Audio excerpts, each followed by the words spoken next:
Spalding football is brought to you all season long by Bolaway Lanes of Rochester with roofs for all ages. The Rochester Stove Company on the Garnock Road. Tri-City Dodge in Somersworth, home of the 5-Star Quality Service Award. And by Collins Cleaners across from the Commons in Rochester. Also by Henry Donuts next to Handy Ron's on Route 125. Dudley Flower Gardens on Wakefield Street in Rochester. Ernie's Gas and Tire in Farmington. And Nards TV and Appliances in Somersworth. Spalding football is also being sponsored this year by Tri-City Masonry in Somersworth, Walk Chinese Restaurant in downtown Rochester, the North Gate of Rochester, offering 1 month free rent, and by New England Furniture Company in Farmington, Cameron Coleman Garden Center also in Farmington, and by Cardinal Seafood and Steakhouse.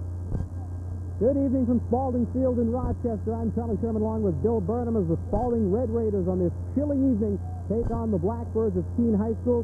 Spalding, of course, coming off of a very tough defeat last week, and Bill, certainly for anybody who saw the replay here on Channel 3 last week, it was a questionable call, no doubt, and it's a call that is going to affect the Spalding Red Raiders probably as they continue on through this season, because that's a game that they really needed to win and wanted to win to come into this one 2-0, and of course looking ahead to next week, a big matchup against Portsmouth.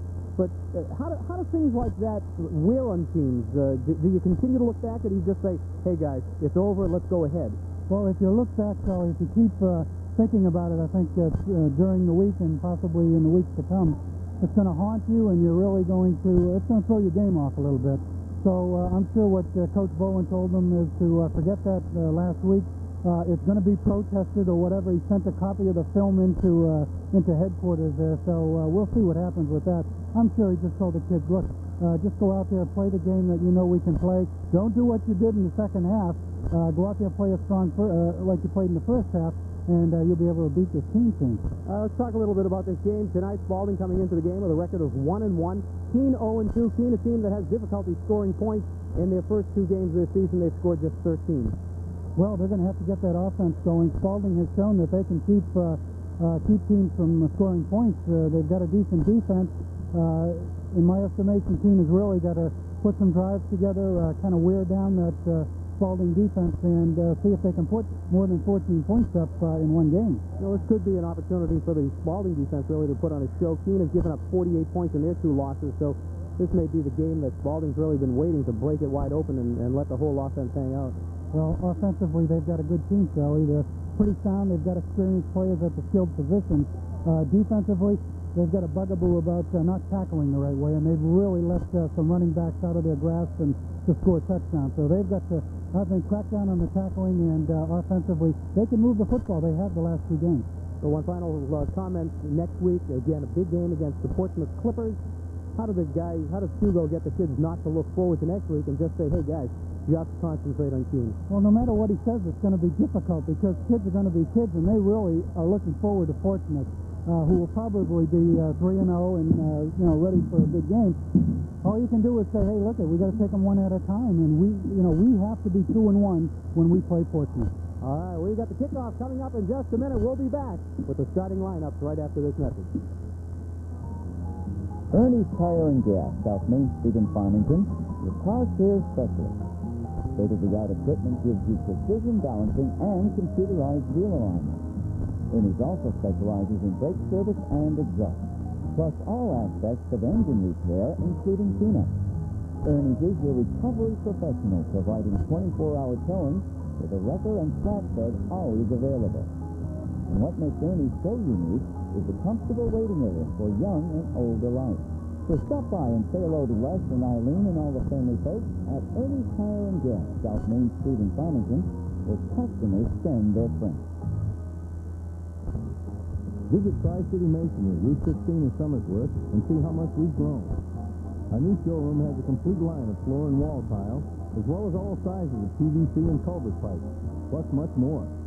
Tri-City Masonry also offers all kinds of equipment and utensils for your building needs, and their friendly staff is on hand to provide key assistance and a great deal of handy advice. Outside in the yard, you can see the stock on hand: PVC pipe, stone for walls or veneer, cement blocks for any building requirement you may have, plus a warehouse full of bricks. For all your building needs and supplies and equipment, Visit Tri-City Masonry, Route 16, Somersworth. The first quarter of today's game is brought to you by the Wok Chinese Restaurant, Northgate of Rochester, Henry's Donuts, and by New England Furniture Company. We're just a couple of minutes away from the kickoff here of tonight's game between the Red Raiders of Spalding High School and the Blackbirds, all the way over from Keene, New Hampshire, way over at the other end of the state. Long bus ride, Bill. You've taken a few long bus rides in your day. Does it do anything to the players as they're taking that long ride and preparing for the game? Are they tired? Are they drawn? Or are they just anxious to get on the field? Well, I think because they're so young, they're just anxious, you're right. And a bus ride like that, I think if you were playing at the college level, Charlie, might take something out of you. But when you're 16, 17, 18 years old, as you can see Hugo Bolen there. I think what Hugo is doing, Bill, is looking over the sides of the referee there tonight. As you can see him in the middle of your screen. He's about 6'8", 280, I think. There's not going to be many questionable calls, or at least ones that'll be contested, that's for sure. Hugo will be hiding behind John Doria tonight. All right, Bill, let's take a look at the starting lineup tonight for the Spalding Red Raiders. Only one change in the starting lineup. First in the backfield, Andy Jackson starting at quarterback. With him and Paul Bushway at fullback, Mike King and Boo Boo Glue, the other back. At center is Rick Lundborn, the guards Jason Moore and Clayton Chase. At the tackle positions, Gary Boudreau and Tim Asbell. And the receivers, Aaron Gagnon and Ben Nevigins. And Bill, this is Nevigins' first start in this season for the Red Raiders. Yeah, he's filled in a little bit, Charlie, in the first couple of games, but this is his first big break here. It's a nice time to start after you've played a little bit, and hopefully he'll do very well. Well, the toss has taken place, and Keene has won the toss. They're running very quickly down Keene's starting lineup. At quarterback is Jim McGilvery. In the backfield, Pat Yardley, Chris Furlong at fullback, and Rod Claflin. Offensive line, Doug Henderson at center. The guards are Kyle Lysick, George Chikalos, Josh Martin, and Ted Harris at the tackle. And on the ends, Robert Blaisdell and Matt Lincoln. Keene coming into this game with a record of 0-2. Their two games this season, they've scored just 13 points. They've had 48 points scored against them. The Red Raiders coming into this one with a record of 1-1 on the season, suffering a heartbreaking loss last weekend. A lot of great action going on this weekend, Charlie, in Division I football. Dover's at Bishop Girton, Trinity at Concord. That should be a good game. Exeter Pinkerton also be a good game. Londonderry, Winnicott. Central is at Merrimack. Salem at Memorial. Portsmouth at West. Everybody will be watching that game. Portsmouth shouldn't have too much of a problem with West. In Nashua at Milford. Well, Bill, it appears that Hugo's already starting to have trouble with referees because Spalding's already been flagged for a delay of game, so maybe Hugo's a marked man. Well, you don't see him arguing about this. That's what he said. Keep an eye on the referee. You can see him on your screen. He towers over the players. So Spalding will be kicking off from the 25-yard line. Jackson will boot it for the Red Raiders.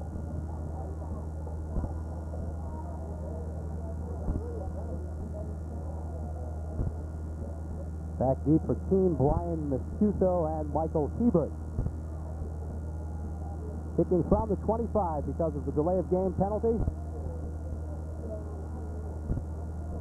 And Jackson gets off a weak kick, bouncing around, picked up by Brian Mescuso. Mescuso still on his feet, picks up a tackle. Finally knocked down and out of bounds, and it'll be Keene's ball, 1st and 10. Well, good chance for Spalding defense here to really make their mark. If they're going to do anything, they're going to do it right now. And Keene, of course, has had problems in the past two games of putting points on the board, so this may be a great opportunity for Spalding. McGilvery running the offense for the Blackbirds of Keene High School. McGilvery, a 6'4" junior. Right through the middle of the line. Not much of a pickup there. Brought down on the tackle by Mark Main right in the middle. Blocking up that hole very quickly. Yeah, Main and Willett and Bob Day in there. Pick up about a yard on the play. It'll be 2nd and 9.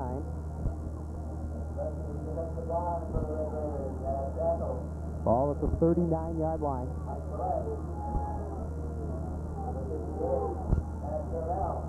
McGilvery hands it off again. Up the middle, Yardley stopped again. Maybe picks up a yard. Stopped by Trammell. And it'll be a third and looks like about 8 ball marked out just at about the 40-yard line.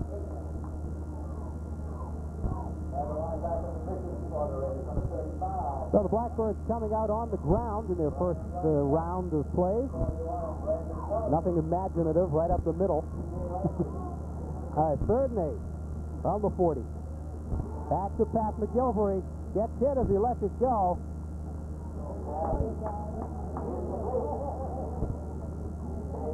Lambert back there on defense, and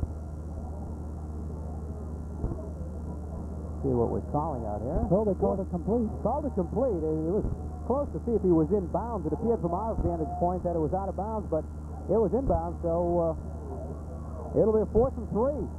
They're still shy of the first down. They're going to go for it, and we get a whistle. And looks like Keene may be calling a timeout. Well, I think they might have been a little confused. I think everybody's confused here. As to whether they were going to kick the punt or they were going to go for it, or I mean, Boo Boo Glue was standing back about 40 yards, and he was all ready for the punt. 10 minutes, 7 seconds remaining here in the first period. Introducing the Wok Chinese Restaurant, located in downtown Rochester. A different, delightful, and delicious taste experience, starting with the very best in exotic tropical drinks, including many non-alcoholic. The Wok Chinese Restaurant features the finest in Hunan and Sichuan cuisine. All dishes are creatively prepared so that you feel like royalty. Experience the best in Oriental flavor and decor. And don't forget that takeout service is always available. The Wok Chinese Restaurant, open 7 days a week and located in downtown Rochester. Looking to replace Magnum P.I. Oh, I thought it was the new Finelli show. He was trying out for the Finelli show. So we wish George best of luck in this audition. Oh, I can't wait to see it on TV. That'll be on the Fox network, I think. Timeout is expired with this already. 10:07 to play first period. 4th and 3 now in a formation to punt it away. Claflin is deep, the punter. Rob Claflin gets it at his 30, gets away, good high end over end kick. Back there for Spalding. Boo Boo Glue waiting and watching as is Keene, and it's finally touched and down by Bill Warren, and the Red Raiders will take over 1st and 10. Deep in their own territory.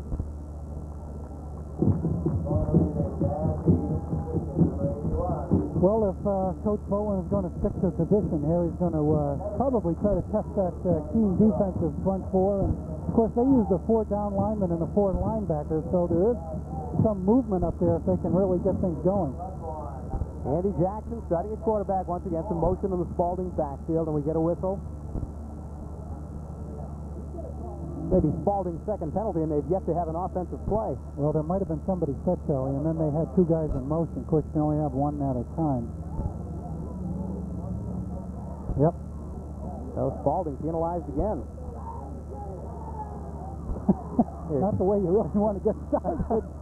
Off to a little bit of a shaky start here tonight. I realize it's a little bit chilly, but okay, Spalding coming out. They're ready now. Andy Jackson at quarterback. Illegal procedure is the call. And immediately Spalding getting the offense into gear. Carrying the ball, Paul Bushway. Nice pickup of about 6-7 yards. Call it 6 yards on the play. It'll be 2nd and 4, 2nd and 5, depending on where they mark it.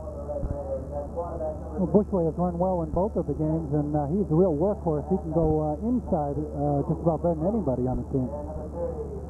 Bushway, Mike King, and Boo Boo Glue in the backfield. Hand off again, around on the right side. Bushway trying, picks up a little bit, maybe 2 yards on the play. Still short of the first down. So it'll be 3rd and 3. Ball at the 27-yard line. Oh, testing the inside once and the outside once. 8:41 play first period, no score. Spalding and Keene here at Spalding Field in the Lilac City. Pitch out. Breaking through, looks like he got enough for the first down and then some. So the pitch out works, and Chris Stone finds the opening. Nice pickup, and it's a first down for the Red Raiders up to the 32-yard line. Well, Stone's a real speedster, Kelly. If they can get him outside, he can fly. First and 10 on the Spalding 33. Jackson.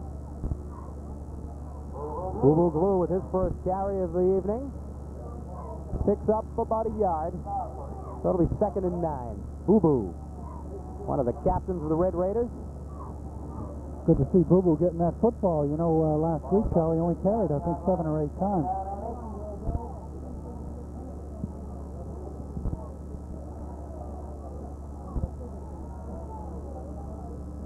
Second and 8 for Spalding.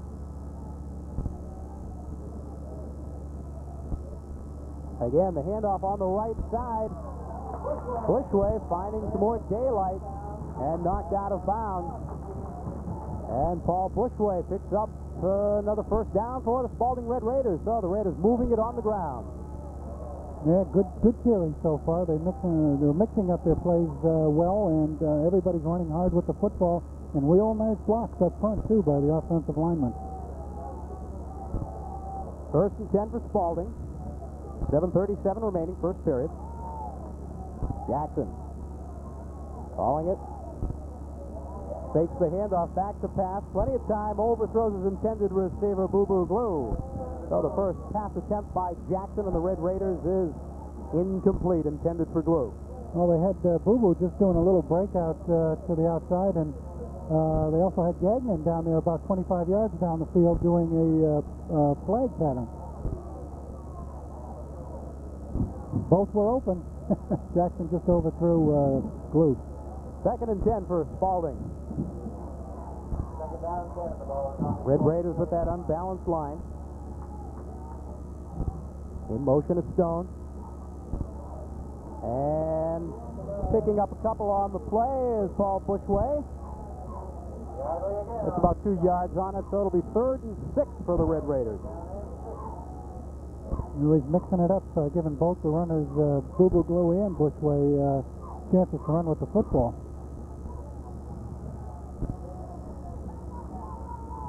Fine crowd on here tonight. Chilly night for football, but the Spalding faithful filling the stands once again, as they do every week for the Red Raiders.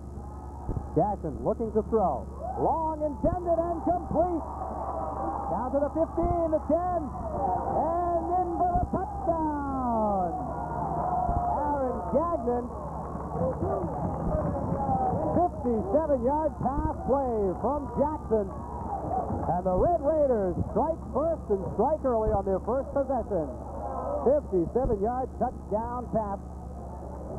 And the Red Raiders jump out to a quick 6-0 lead. Oh, great job by Andy Jackson that time as he faked up into the line and had time to set up and really throw a beautiful pass to Aaron Gagnon going down the right sideline. 57-yard touchdown pass.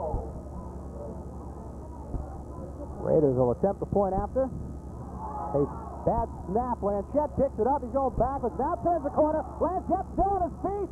Backs in and falls in, but the referee says no. Brian Blanchette really turned it on. Almost brought it in for the 2 on the bad snap. So the Red Raiders don't pick up the point after. There's that touchdown pass. Look at that bomb from Jackson to Gagnon. Well, just a great play as he was able to shake loose from the cornerback, and free safety had to come over, and just as he was about to tackle him, he was in the end zone. So it's 6:35 to play in the first quarter. The Spalding Red Raiders jump out to a 6-0 lead on their first possession. And no doubt about it, Bill, Spalding had the offense working right from the get-go. Well, they certainly did. They tried up the middle. They tried around the end. All the plays were working. And finally just threw the bomb, and the bomb worked also. So they've really got this game, I think, under control so far.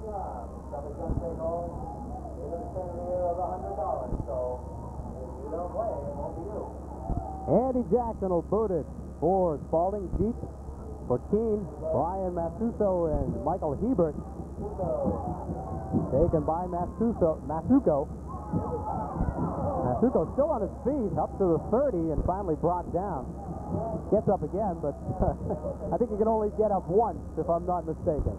Well, you can't get up at all, actually. I mean, if your knee touches the ground, you're down. I mean, get up once and run off the field. So it'll be 1st and 10 for the Blackbirds of Keene High School. Ball down at the 30-yard line with 6:27, and we've got another penalty marker down on the field, and this time it'll be against Keene. Well, They'll back it up. That's going to really set them back in the hole. That's a 15-yard penalty. Didn't see the play. It appears it's probably a clip. Out to hold. Keep the streak alive of never guessing correctly. No. So the ball gets pushed all the way back to Keene's 13-yard line, so it'll be a 1st and, where are we? 1st and 10 on the 13.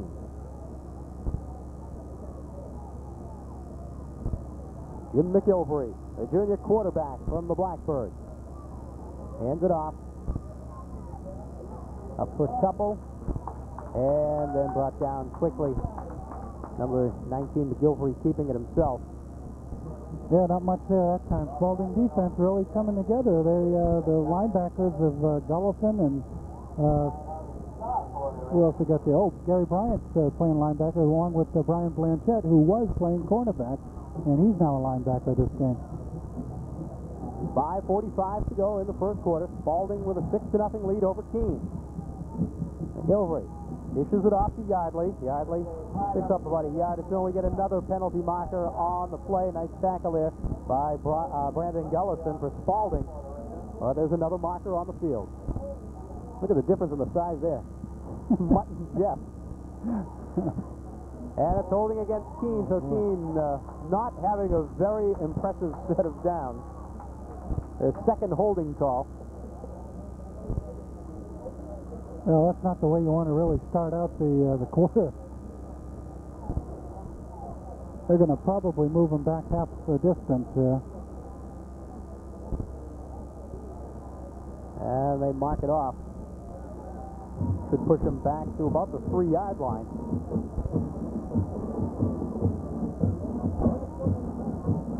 Long way to go. Now they mark it on the 9-yard line. Long way to go for 1st down, too. Well, 15 yards. 2nd and 15 from the 9 for the Blackbirds of Keene. Spalding with a 6-0 lead by virtue of a 57-yard touchdown pass from Jackson to Gagnon. We get a whistle, and the play is blown dead, and another flag on the play. Little sloppy thus far. Must have been that long bus ride. Well, without criticizing them too much, I guess you can say you can see why they've only scored 13 points in 2 games. They really can't get that offense going at all. It's a motion call against Keene. Backs them up just a little bit more. 5 more to be exact. So it'll be a 2nd and 20. 2nd and 20 from the Keene 4-yard line. Again, Jim McIlvery calling the plays for the Blackbirds. Hands it off.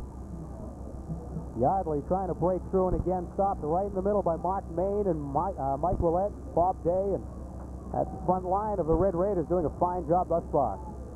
Yeah, other than the pass, Charlie, we haven't seen much variation in that Blackbird offense. They've been up the middle, and that's about it. No gain, so it'll be a 3rd and 20. Keene getting deep in their own territory and running out of downs. 4:37 to play, clock ticking away, 1st quarter. Spalding 6, Keene nothing. And again, Red Raiders, red shirts all over the backfield. Gullison right in there, and there was nowhere to go. So another loss on the play, and it'll be 4th down, and Keene's going to have to boot it away from very deep in their own territory. They better get a good boot, too. Not a lot of breathing room back there. Rob Claflin will punt it. Mike King is deep for the Red Raiders. It's almost at midfield. This is a short one. Gets out to the 25, bounces to the 30, to the 35. Still bouncing, taking a Keene bounce to the 43, 44. Gets a good roll for Keene, and Spalding will take it over just short of midfield. Near the 42-yard line is where they'll mark it. And with 3:39 to play in the first quarter, Spalding will take over possession of the ball one more time as Keene's offense showed absolutely nothing in that set. That series of downs, they just kept moving backwards. Backwards, that's not the way you score a touchdown, is it?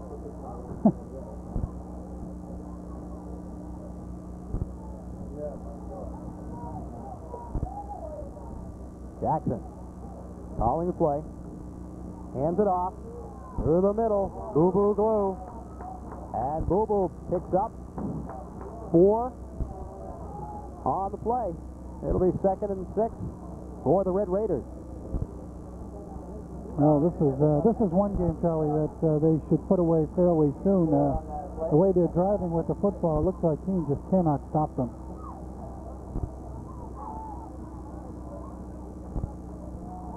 Glue around on the right side, faked everybody out. Boo Boo still on the move, he's still on his feet.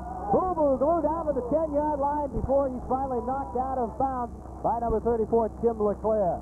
Boo Boo Glue on the right, faked everybody out and just carried it down to the 10. No, Jackson faked up inside the bushway and then hand off to Glue around the outside. And you could, we'll watch it again on the replay, but there's not much of a defense out there. There you go. Here he's taken off there, and you can see that he gets untouched for about 25 yards down the field. So Boo Boo Glue brings it down to the 10. Hand off again, and this time brought down very quickly is number 30 of Spalding, Mike King. Yardley pulls him down very quickly, so King loses a yard on the play. It'll be 2nd and 11 for the Red Raiders at the 11. 2 minutes, 10 seconds, play clock ticking. Spalding up 6-0.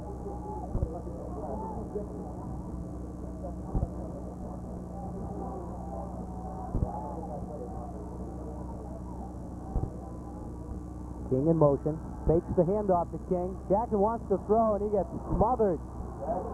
In first for Keene was Doug Henderson. Then he got help from the rest of the defensive line, and Jackson dumped for a loss. Well, I think that's the first time I've seen the Spalding offensive line break down that time.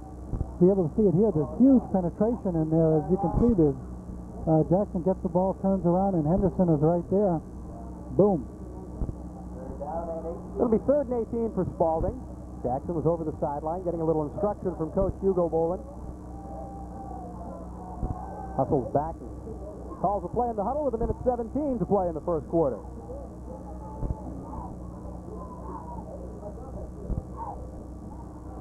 Jackson wants to pass. Plenty of time. Looking deep in the end zone. Right through the hands of Boo Boo Glue. Overthrown just about a foot. Boo Boo dove and couldn't catch up to it. Well, they had 3 guys going out that time. Jackson with plenty of time. Just overshot Boo Boo a little bit doing a flag pattern. They also had another guy open. Gagnon was open in the left corner. It'll be a 4th and 18 for Spalding at the 20-yard line. It'll be tough to get a first down here. They've got to get down to what, the 2-yard line? Yeah. So we'll see what kind of instruction Andy Jackson got from Hugo Bolin. Jackson back to pass again, finds Glue on the right. Glue looks, finds out where he is. He's still on his feet. Boo Boo still down and pulled down in for the touchdown. Boo Boo Glue in for the touchdown. Aaron Roof just caught up with him, but Boo Boo was over the line, and the Red Raiders on a 4th and 18 score their 2nd touchdown and make it 12-0. Well, it's a beautiful setup screen. As you could watch, Andy Jackson will get the ball and look left. Right there, that takes everybody over to the left side, and then he just comes back, throws the ball out to Glue on a screenplay right, and Boo Boo goes untouched until down to a... As a matter of fact, he's pushing his own blockers out of the way till he gets into the end zone. Great call that time. Well, a 4th and 18, and Spalding shines on the pressure situation, and Jackson throws for his 2nd touchdown of the night, and with 54 seconds remaining in the first quarter, it's Spalding 12 and Keene nothing.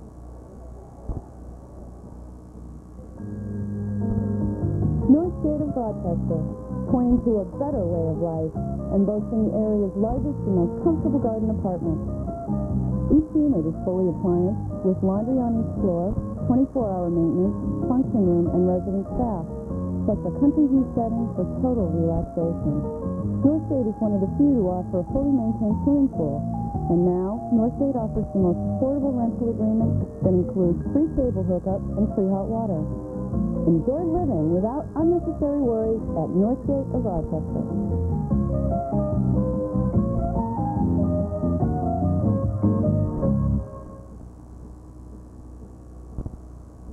Red Raiders with a 12-0 lead here in the first quarter. They've scored on both of their offensive possessions. Boo Boo Glue bringing it in on a 19-yard touchdown pass from Andy Jackson, and we're getting ready for the point after to be attempted. There was a timeout on the field, and Spalding's going to go for the 2 this time.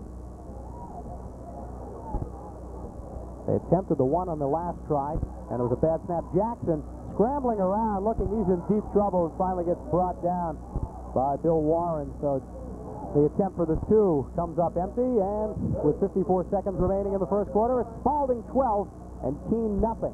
Kind of a broken play there, Bill. Yeah, well, it was supposed to be, I think, Charlie, the same screenplay, right, only with Gagnon this time catching the pass. And the Keene defense really smelled it out and stopped it before Jackson could even get that pass off.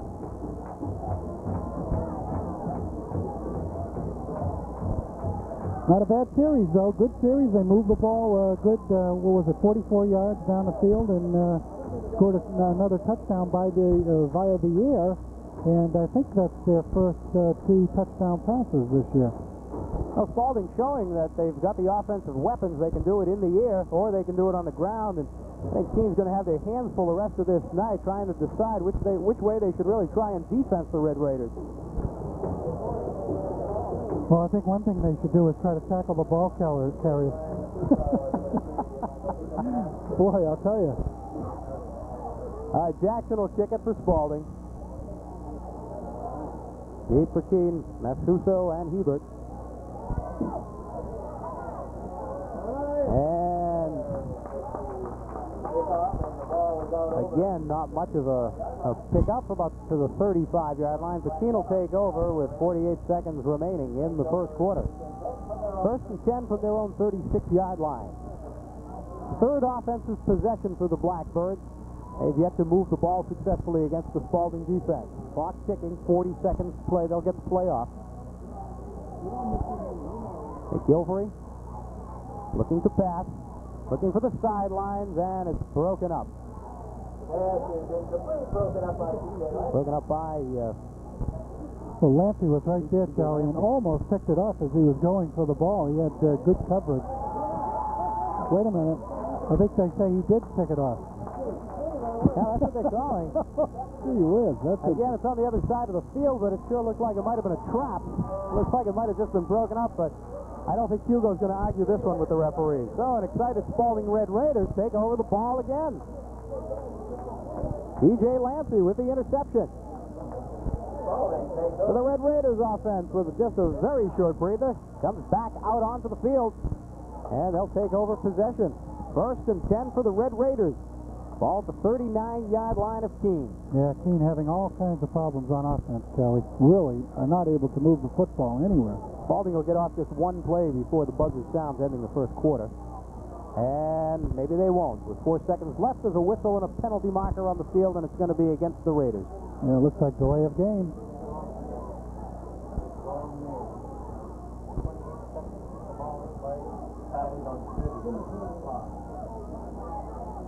We got the official ruling here. Frank Callahan is the official scoreboard keeper here. Informs us that the referee was off by 2 seconds and calling a delay of game.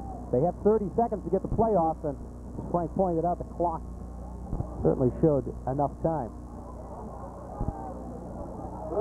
Another penalty marker as Boo Boo Glue is brought down, and we'll see what this whistle is for. Boy, penalties on just about every other play now.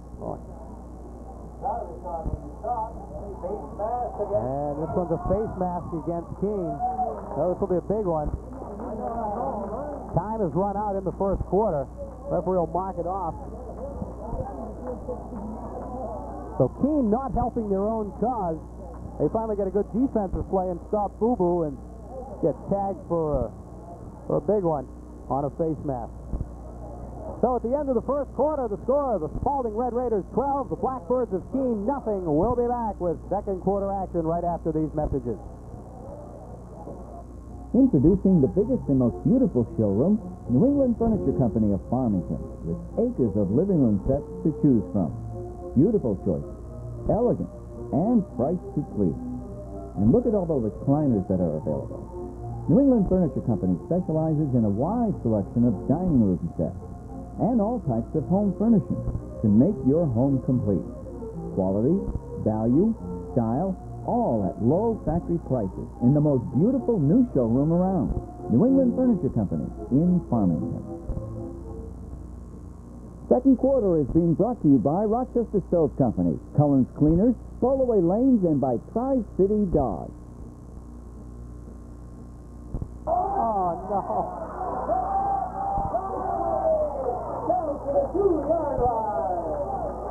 Well, as you saw the tail end of Boo Boo Glue on the right, taking it 39 yards. What happened was the clock had 0 on it, but because of the face mask penalty, you can't end the quarter on a penalty. So there was 1 play to go. You saw the tail end of it. Boo Boo Glue down on the right, knocked out of bounds at the 2-yard line, and now officially the first quarter is ended. I don't know, not a bad run, actually.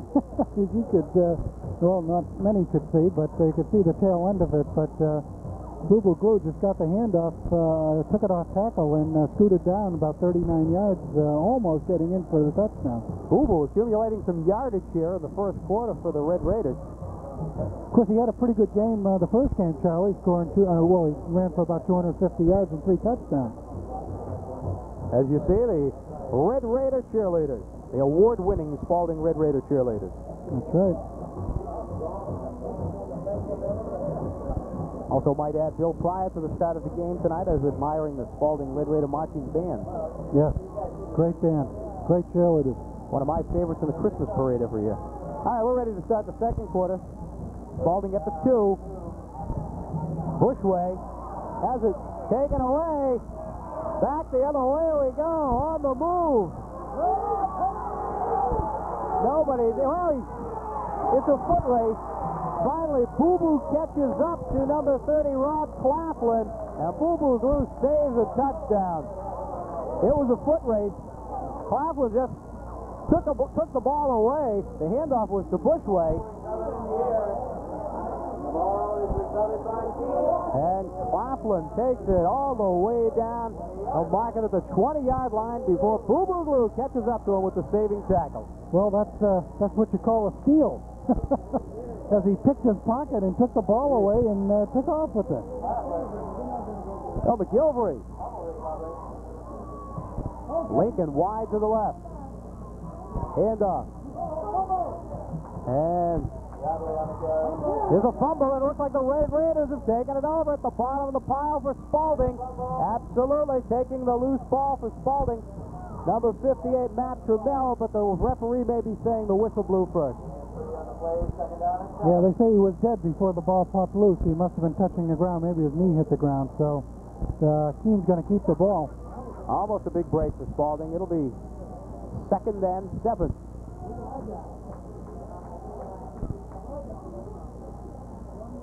Claflin and Yardley the back. And another penalty marker. Boy, I'll tell you, this is awful when the figures going against Spalding this time. Encroachment.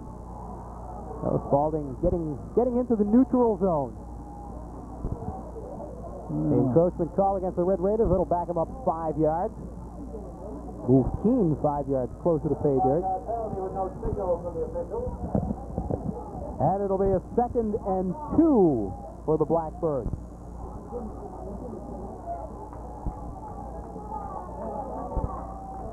Ball at the 10. Handoff is fake. McGilvery keeps it himself. Barrel forward for maybe a yard or 2 on the play before he's brought down by Bob Day. Well, I'm sure McGilvery wanted to get rid of that football, Charlie, but his running back said, forget it, you keep it. So that's what he did. He put his head down.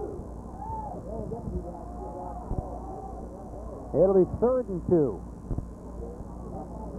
for the Blackbirds. 10 minutes, 10 seconds to play in the first half. Spalding with a 12-0 lead. Hebert wide to the left. Through the middle. And Day again on the tackle. They needed 2. Let's see if they pick up the first down.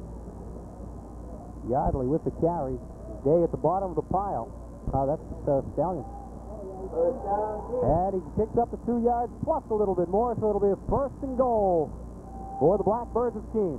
Needless to say, that's their first down of the game. Ball is just inside the 10-yard line, so it's 1st and goal from the 9. 1st and goal for Keene from the 9. Selling tickets in the crowd right now. Lincoln wide to the left. Up the middle, Yardley picks up a couple and is brought down at about the 3. Now maybe a little closer. Gullison with the tackle. Ball down to the 6. Coach Hugo Boland pacing the sideline. Well, he's pacing because Keene's knocking on the door here, Charlie. They can get right back in this game, 12-6, 12-8, and be in a good position to to stay right with Spalding in the second quarter. I think, without saying, this is the first good series that Keene has put together on offense. McGilvery brings out his team.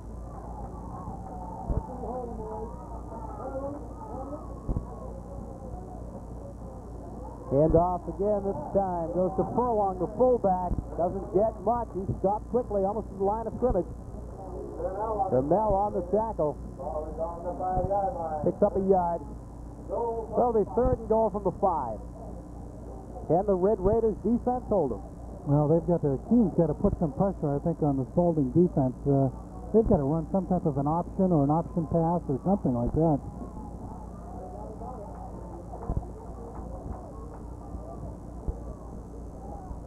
McGilvery going to keep it himself. Now he pitches over to Yardley. Yardley knocked out of bounds at the 1. Now they're calling it. They're calling it a touchdown. The referee's saying he went over the marker. So Yardley gets credit for the touchdown, and Keene is on the board. We'll take a look, Bill, and see if he did go over the marker or whether or not he was just shoved out of bounds. Well, here it is. It's the option play. There's the fake inside, and now McGilvery with the football. He's got option the end. There's Geigley right there. Pitches the ball perfectly. Yardley, can't really tell if he got in or not. They'll attempt to point after, and it is blocked. Blocked by the Red Raiders. He was at the bottom of that pile. Yeah, Morelli was kicking, Charlie, and I'll tell you, I mean, that wasn't even close.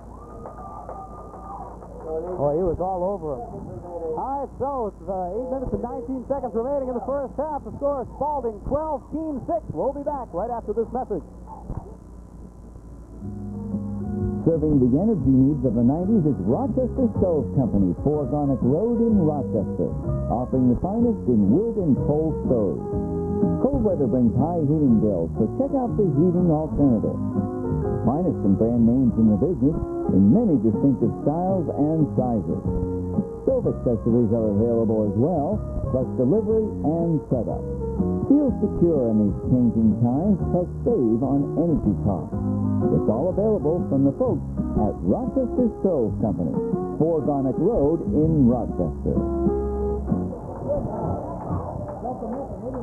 Morelli boots it for Keene. Taken by Bushway of the Red Raiders. Bushway brought down at the 30-yard line, so it'll be 1st and 10 for Spalding with 8:15 to play in the first half. Well, I think Spalding, Charlie, should go back to what they were doing. They were mixing the ball up very well, mixing their plays, going inside, going outside, throwing a pass once in a while. They've got to get back to that those first couple of series when they scored the touchdown. Jackson with Bushway behind him. Diving forward, Bushway. He just went flying. Looked like a Bill Burnham run about 7 or 8 years ago. Yeah. More than that, is it? No, that's it. 7 or 8. It's got to be a lot more than that. What's it, 14 or 15? I'm so young that I've forgotten. Yeah, you weren't born yet, Tom. Yeah. It'll be 2nd and 4 for Spalding.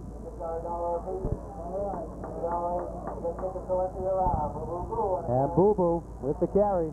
Now there you go. Bushway gets a chance. Glue gets a chance. Bushway inside. Glue outside. That's the name of the game so far this season. Boo Boo short by about a yard for the first down. That'll be 3rd and 1 for the Red Raiders. All to 38. Bushway the lone back. Through the middle.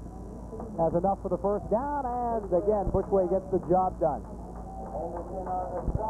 Yeah, Paul Bushway has been a very steady runner last year. This year, goes very well up inside. He's got real high knee movement and really hangs on to the football, too. 1st and 10 for Spalding. Ball at the 41. Hand off to King. King still on his feet and brought down. Mike King found the hole. Almost broke away, but Yardley, who seems to be everywhere on defense for Keene, makes the stop. Pickup of 9 on the play. So they mark it at midfield. It'll be 2nd and 1 for Spalding. King almost broke away, and Yardley seems to be all over the place. 2nd and 1 from the 50 from midfield. Hand off to Boo Boo. On the right, makes the turn, cut, 3 men bring him down. Boo Boo's not the biggest man out there, but boy, when he gets that determination and that second effort going, takes 3 men to pull him down. Well, also there was a nice block. Aaron Gagnon, I think, did a nice comeback block on Jamie Day to spring Boo Boo in there. The Boo Boo picks up the first down. It'll be 1st and 10 for the Red Raiders. Ball at the 39.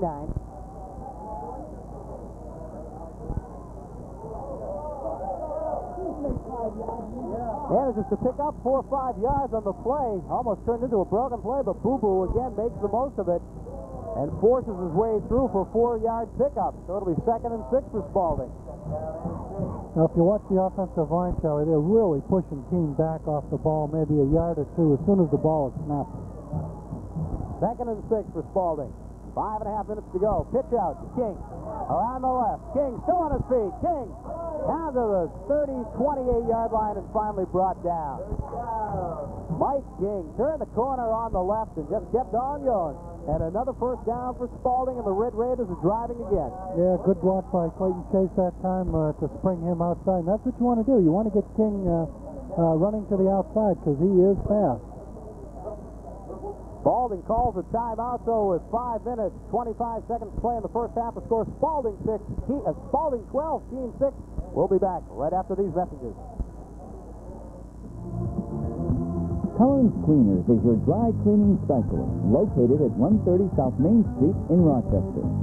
All dry cleaning is done right on the premises with the most advanced EPA-approved equipment on the market today. So many people have come to rely on Collins, and it's easy to understand. They've been in the business since 1902. Collins also specializes in the pressing of clothes as well as steam pressing of suits. Shirt laundering and alterations, leather and suede cleaning, plus draperies as well as other household items. It's all available from Collins Cleaners, 130 South Main Street in Rochester. Owned and operated by Red Nealon.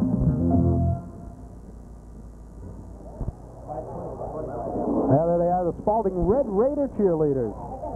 Cheering the crowd on here at Spalding Field in Rochester as the Red Raiders have a 12-6 lead, and they're driving for their 3rd touchdown of the night with 5:25 to play in the first half. The award-winning cheerleaders. Every year they get better and better. They do. 1st and 10 for Spalding. Ball on the 29.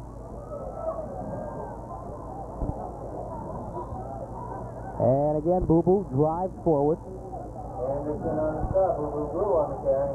Boo Boo picks up about 3 on the play. 7. That'll be 2nd and 7 for Spalding. Spalding on the move here, Charlie. A good drive put together so far.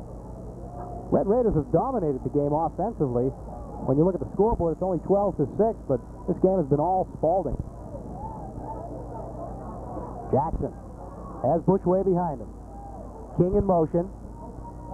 Handoff goes the other way to Boo Boo Glue on the right. Boo Boo turning the corner. Nobody's going to touch him. Boo Boo Glue takes it in. Nobody near him. And Boo Boo Glue, it's the touchdown.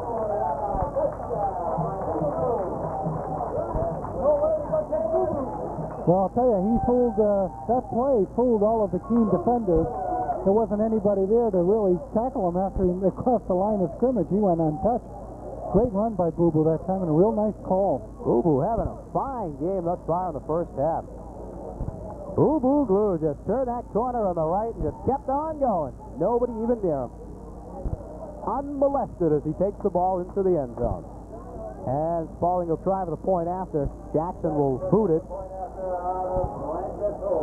Brian Blanchett will hold it for him. Ball is down, the kick is up, and it's off wide to the right.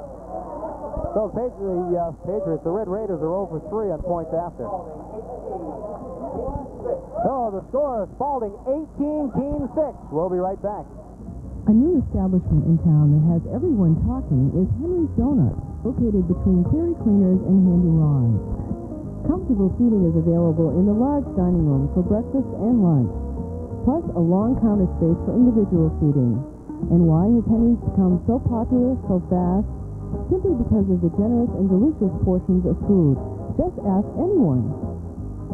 Henry's, of course, is famous for their donuts, so many to choose from. And they're made fresh daily right on the premises.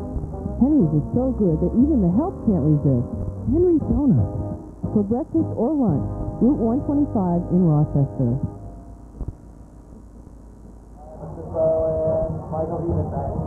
Jackson will boot it for Spalding. Gets away a good one. And taken by Michael Hebert. Hebert finds an opening through to the 35 and brought down. Saving tackle by Jackson, actually. So Jackson, the kicker, stayed back on the play, and he was the saving tackle as Hebert broke through. He was flying.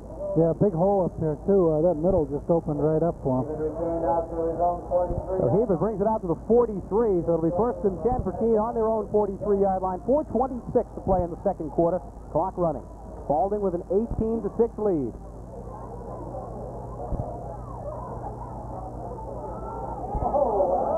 Wow. Yardley not finding much daylight there. Hit very quickly on the play by Brandon Gullison. Now, Gullison will do that to you. He'll put that helmet and shoulder right into you, so you got to watch out.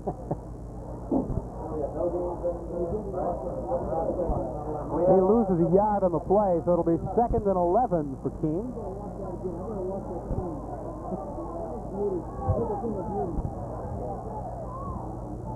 3:45 to play. Pitch out.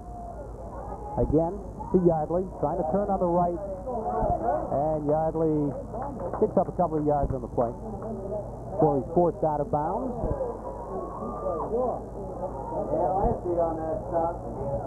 Pickup of 2, so it'll be 3rd and 9 for Keene.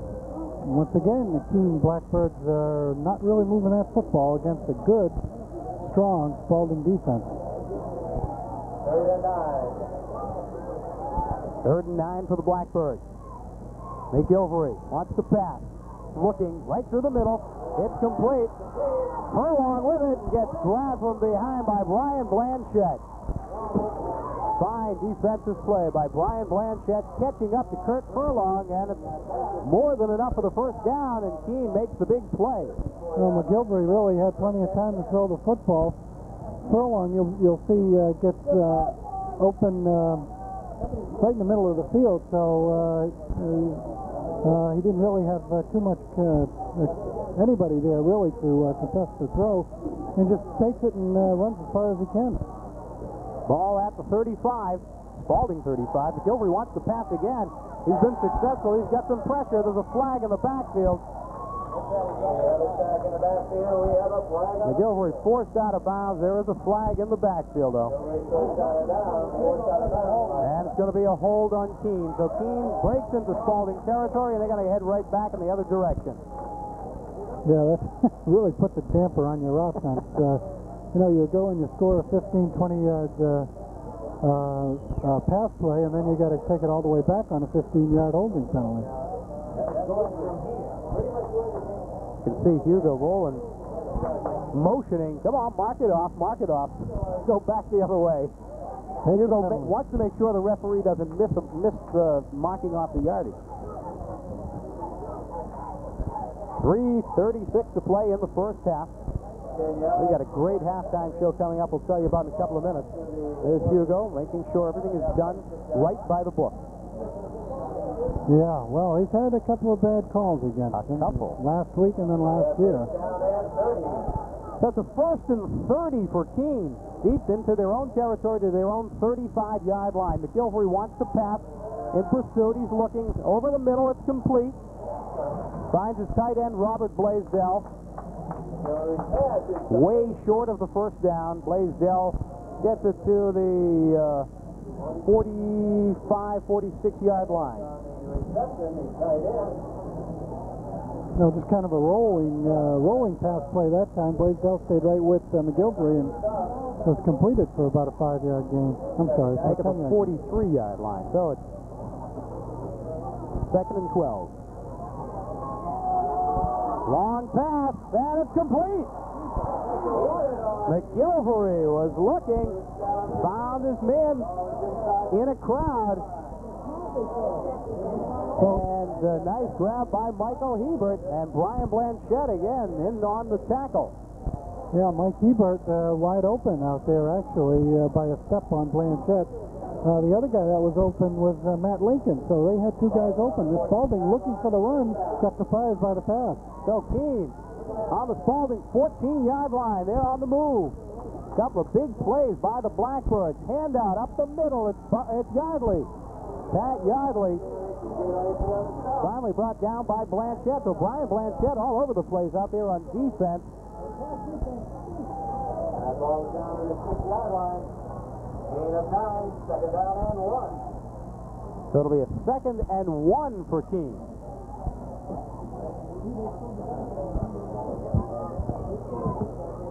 Coming up, we have the Kendall halftime show, and you will enjoy our halftime entertainment tonight. The Kendall halftime show coming up in about a minute.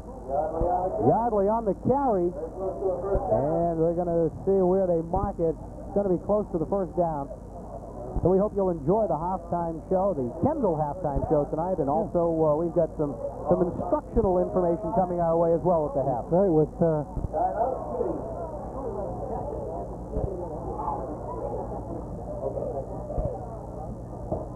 Hugo's taking care of Kendall halftime show, and you'll find it very informative.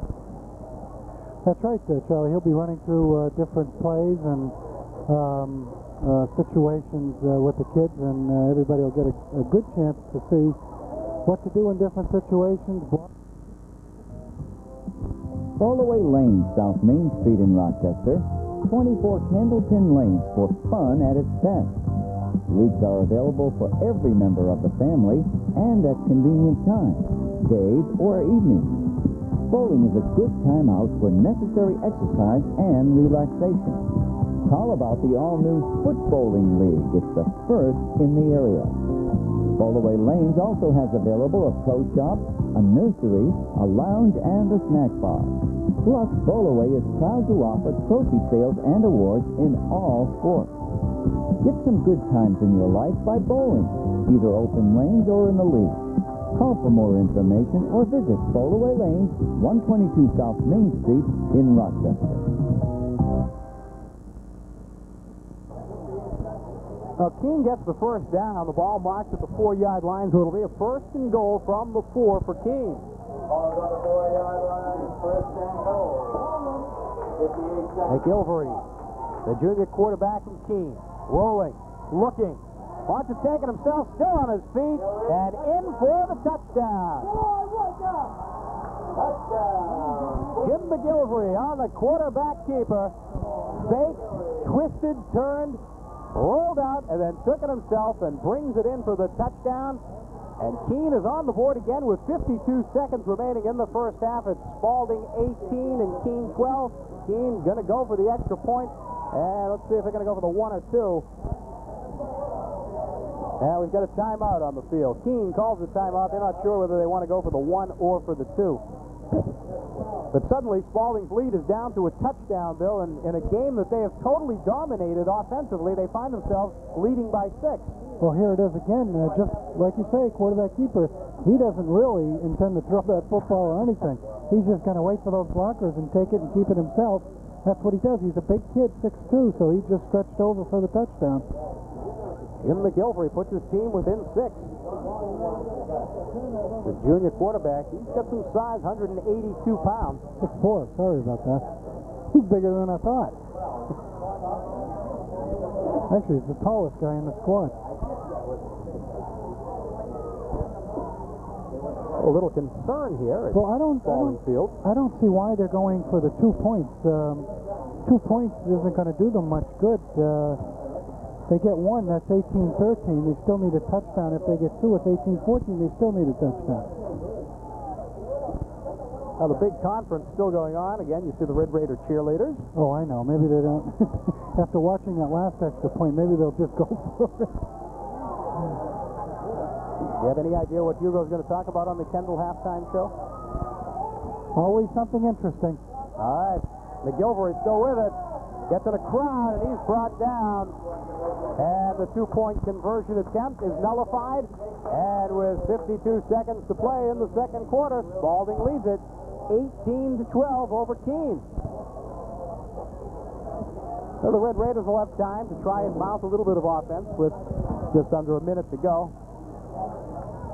See how that 2-minute offense functions.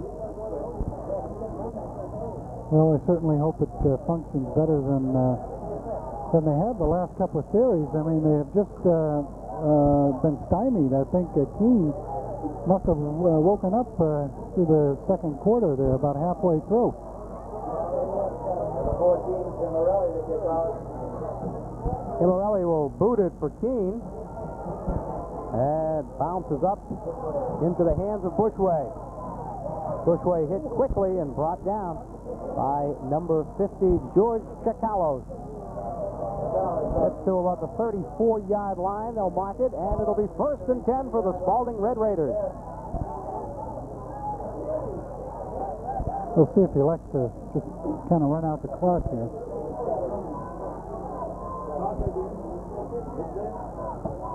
Bushway takes the handoff, and we get a whistle quickly. It's going to be against Keene. What else? Keene playing a very sloppy game. Amazing that they're only down by 6 points. Oh, it really is.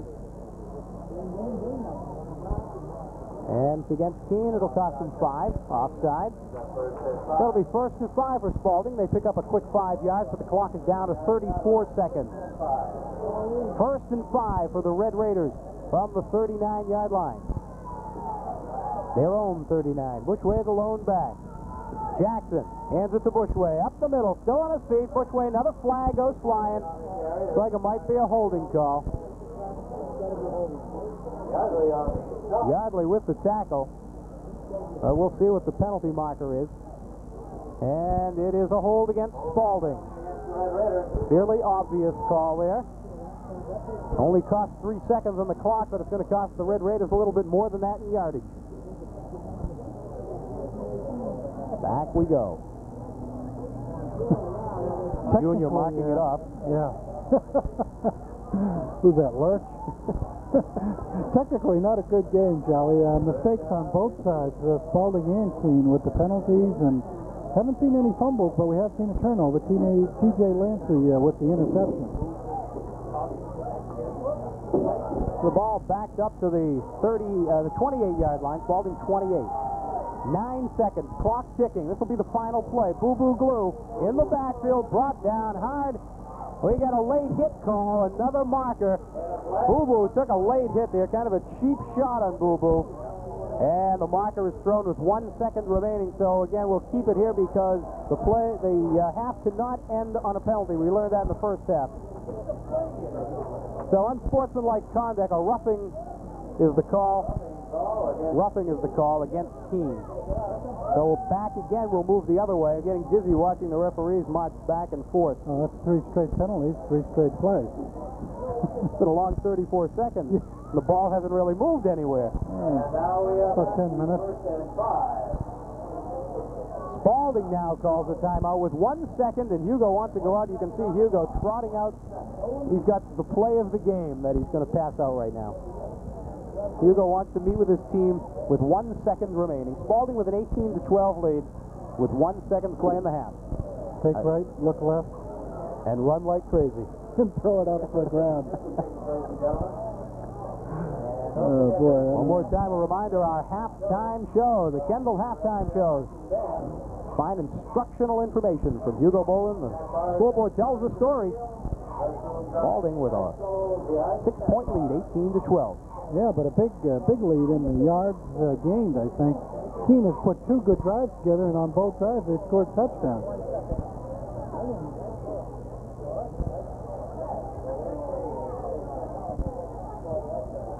Although we will also at halftime, besides the Kendall halftime instructional show with Hugo Bolin, we will have an opportunity to see this Red Raider band that we've been talking about.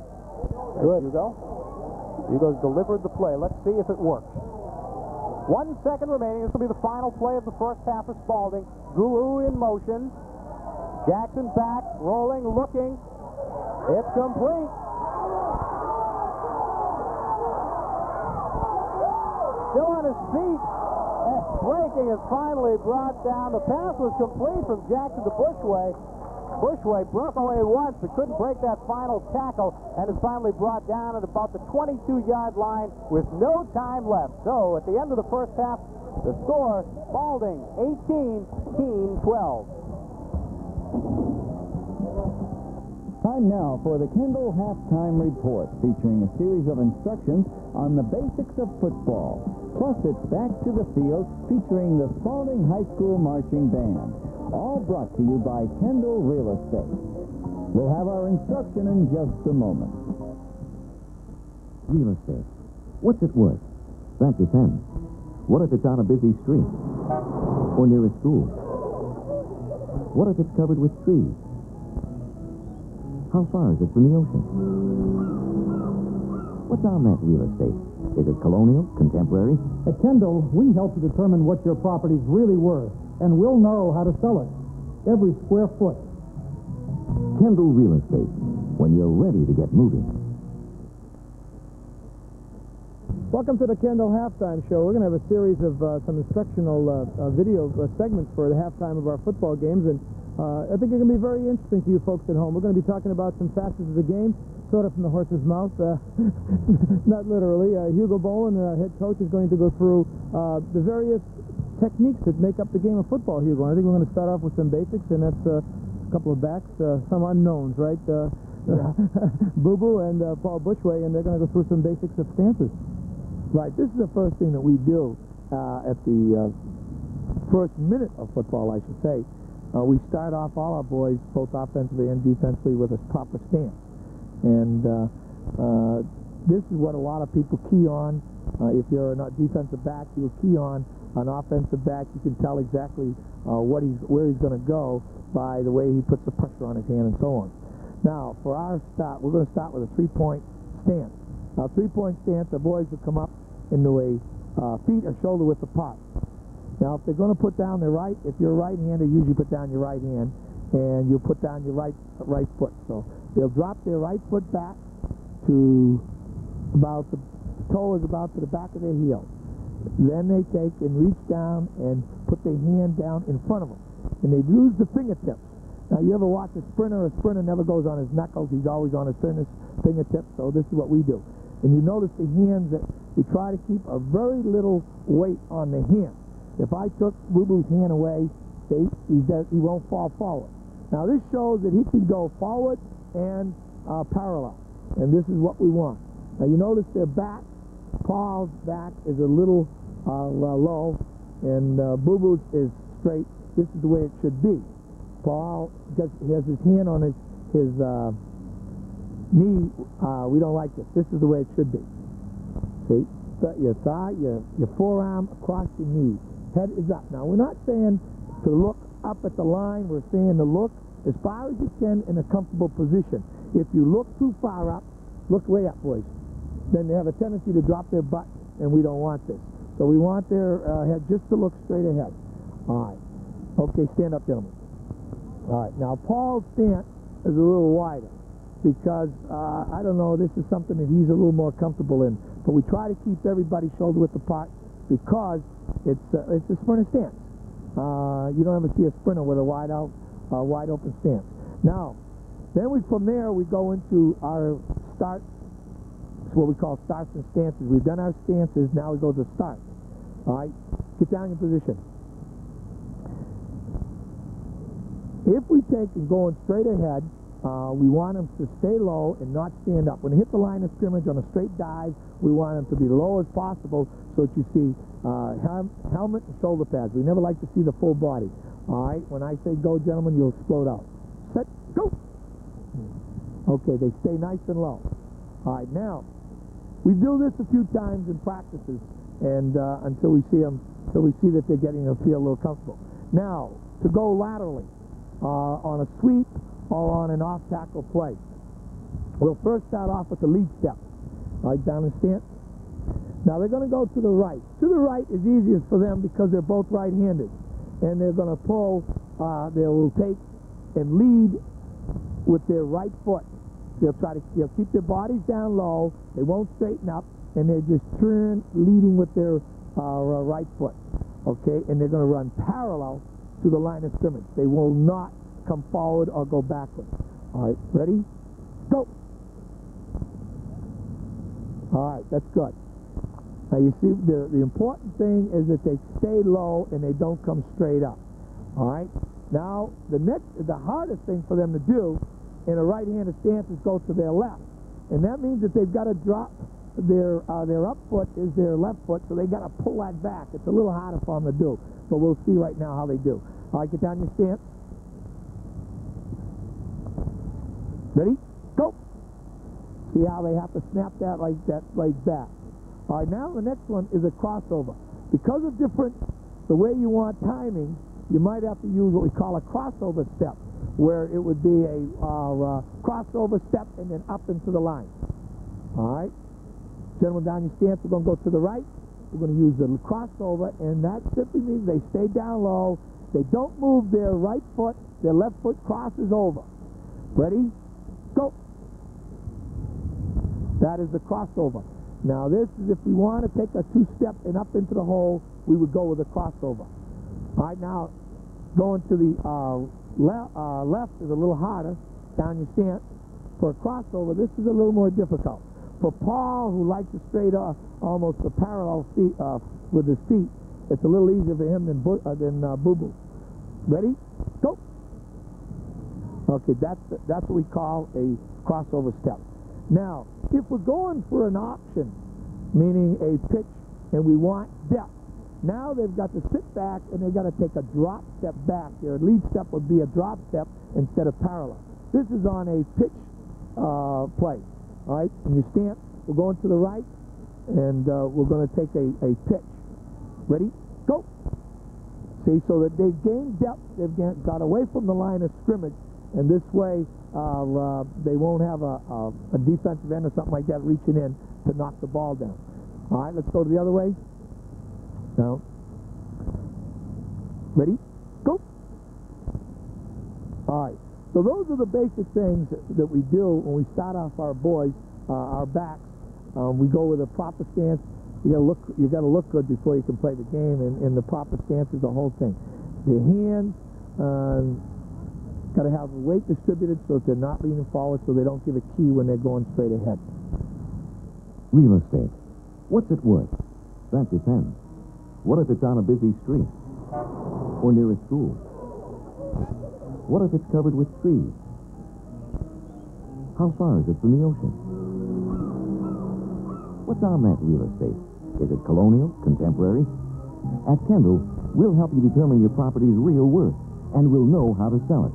Every square foot. Kendall Real Estate, when you're ready to get moving.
Real estate.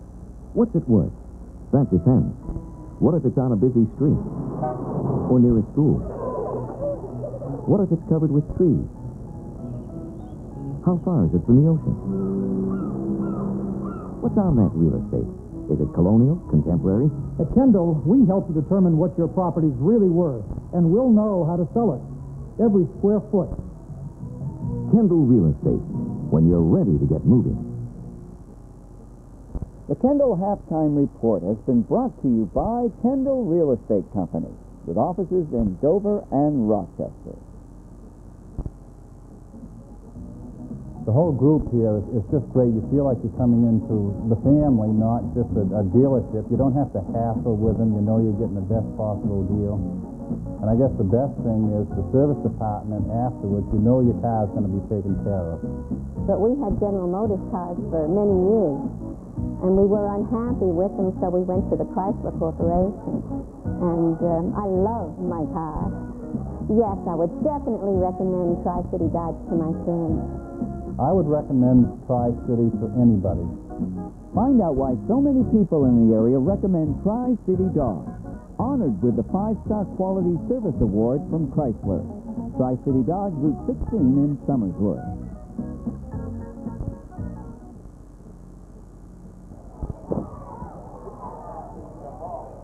Charlie Sherman and Bill Burnham back here at Spalding Field. We're after one half of football action. The Red Raiders lead the Keene Blackbirds by a score of 18-12 in a game that's been dominated by Spalding, but yet when you look at the scoreboard, you'd never know it.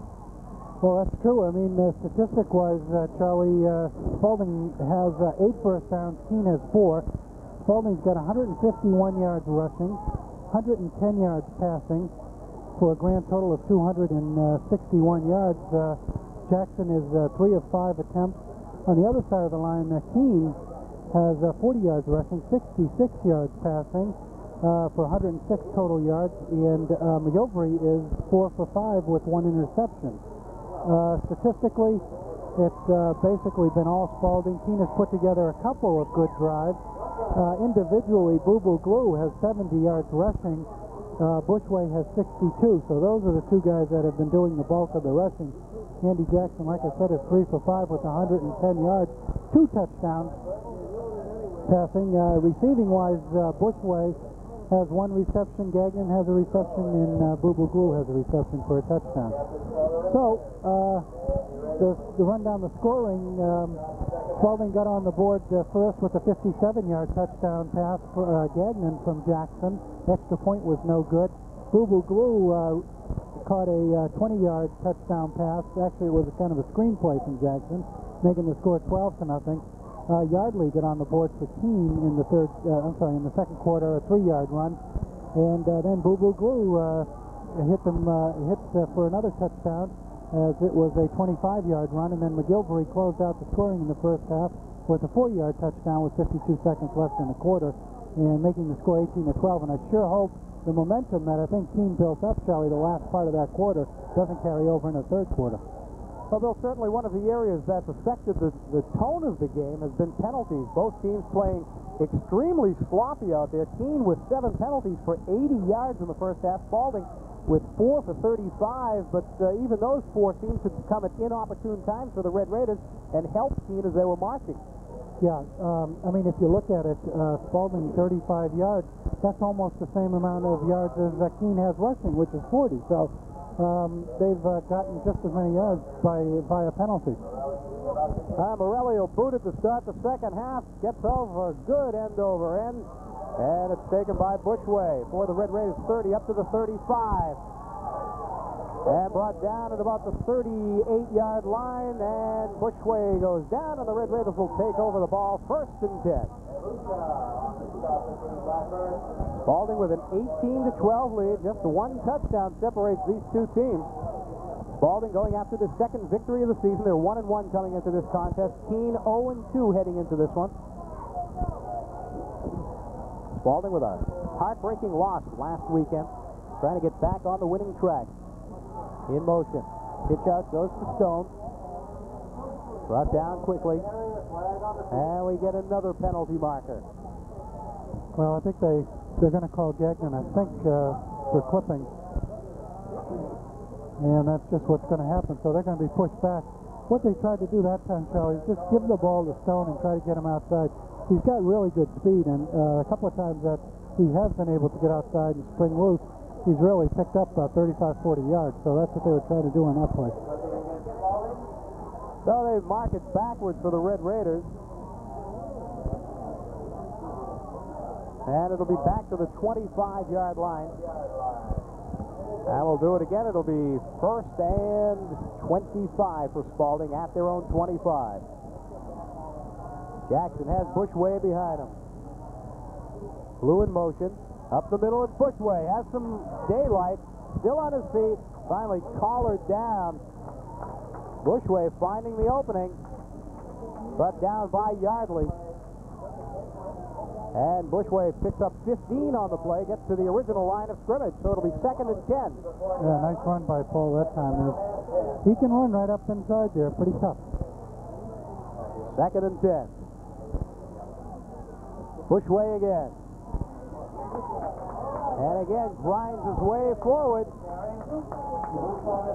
Picks up another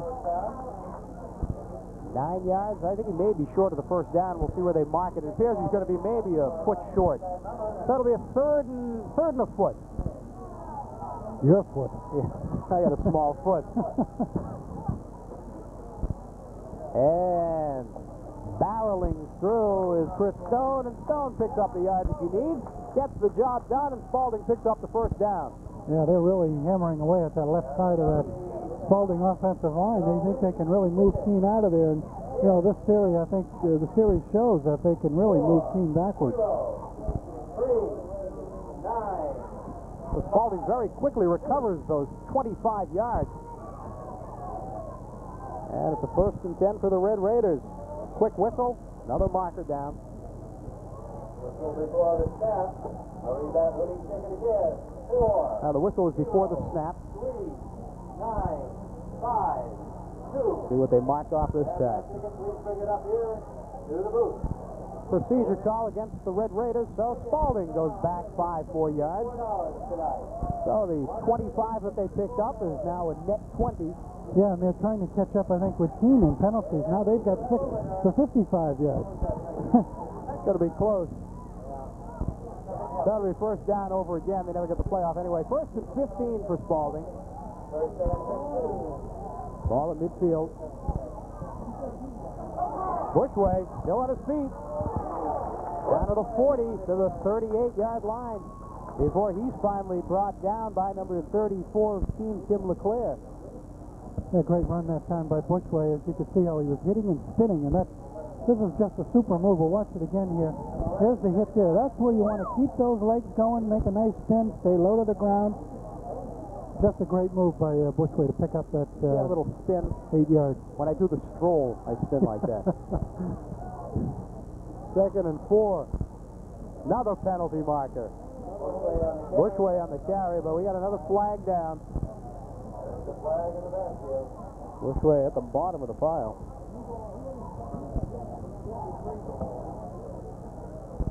Underneath Bushway, you see Matt Clement, the defensive tackle for Keene. It's going to be a hold, I think, against Spalding, if I'm guessing correctly, and finally do guess one. Holding against Spalding, so again, you're right, Bill, very quickly Spalding catching up in penalty yardage. They're up to 70 now, so what was a 50-yard spread at the half is now very quickly getting closer. Boy, I'll tell you, and you know, after making a nice run and a great play, is nothing worse than having to bring it all the way back and it all goes for naught.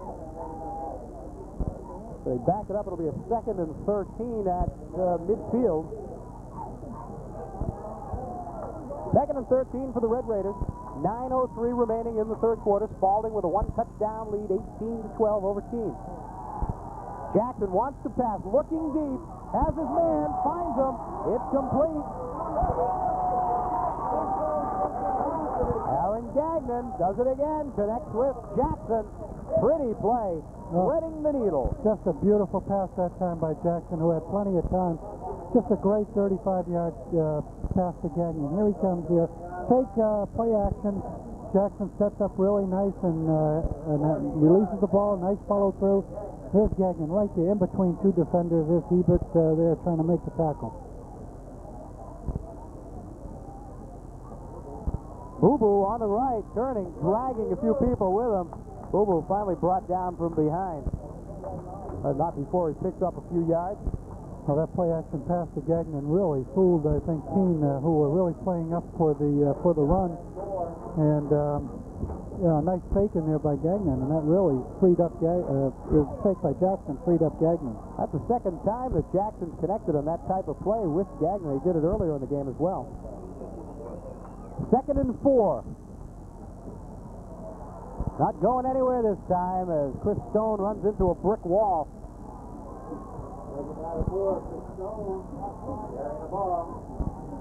Bottom of the pile there is Ryan Ammer, the linebacker for Keene. Spalding plays this right, Charlie. They're going to be in good position because they can get down to about the 1-yard line and have a first down. 3rd and 4 for the Red Raiders.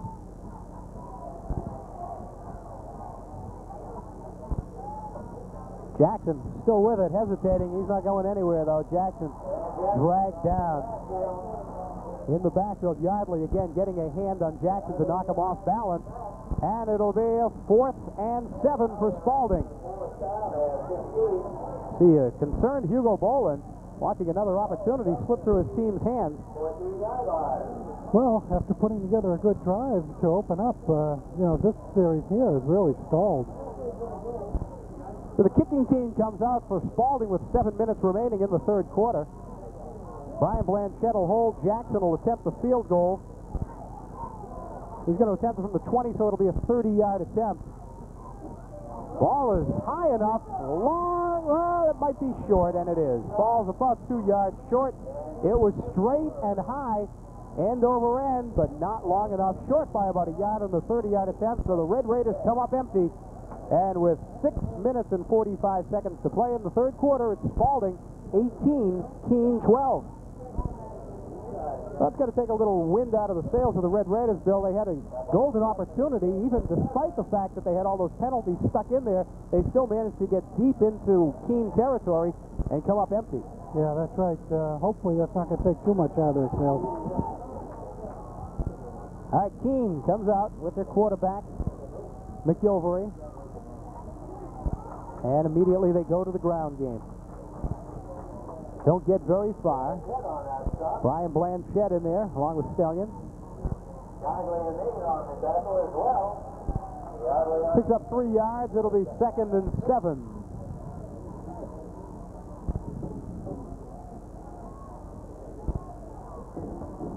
Hope our viewers, enjoyed our halftime show with Hugo Boland, Red Raiders head coach. Some of the finer points of the art of football. Jim McGilvery, the junior quarterback, 6'4", 182 pounds, back to pass. He's looking deep.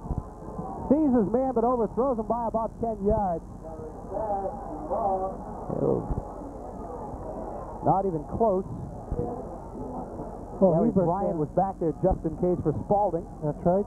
Bryant, good coverage on Hebert that time. That was just a little bomb. Had the wide receiver do a deep route, and McGilvery fired it up there.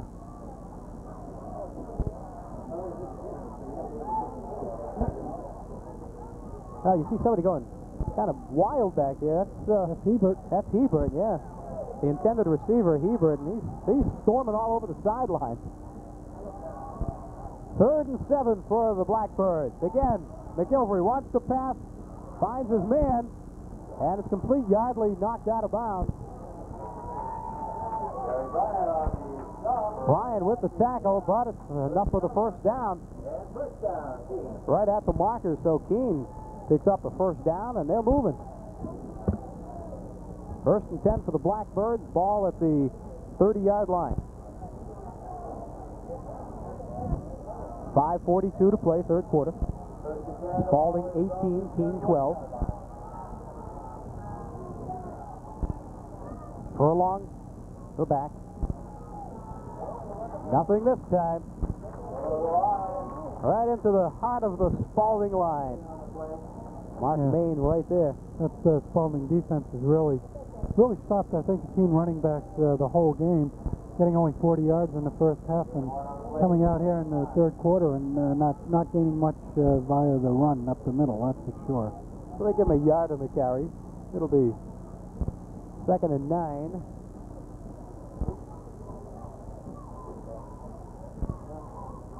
Little conference going on. There they are, the Red Raider cheerleaders, doing the outstanding job that they always do. Representing their school, Spalding High School.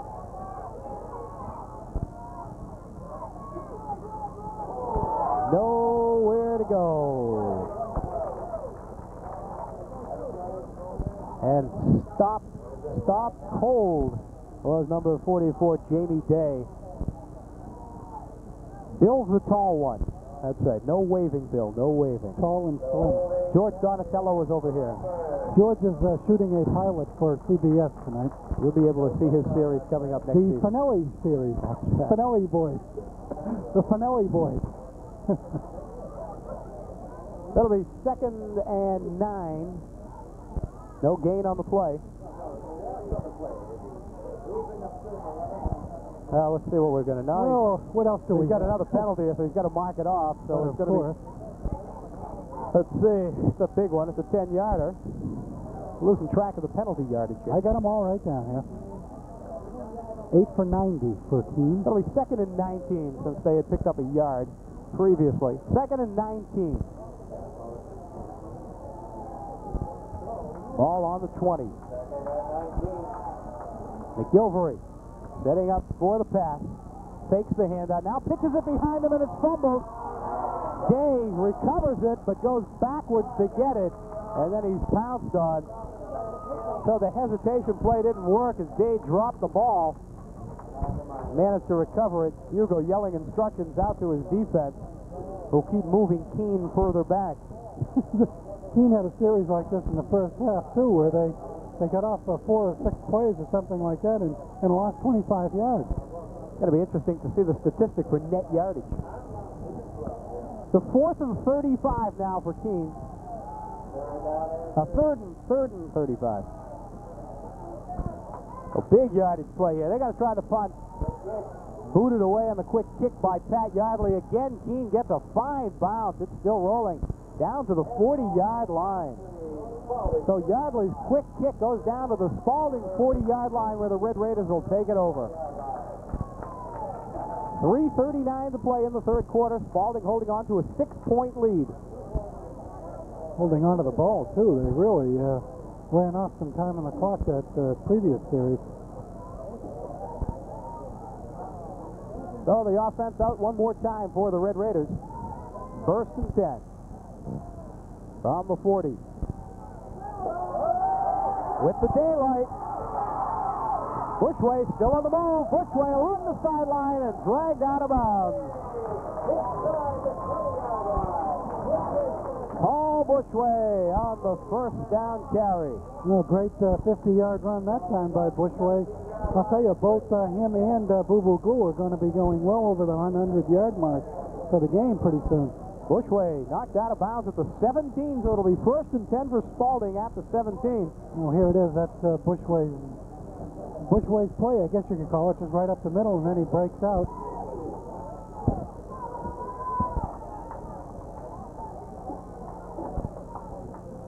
First and 10 for the Red Raiders from the 17. Boo Boo Glue runs into a wall. Boo Boo doesn't get anything that time. Crowd calling for a flag.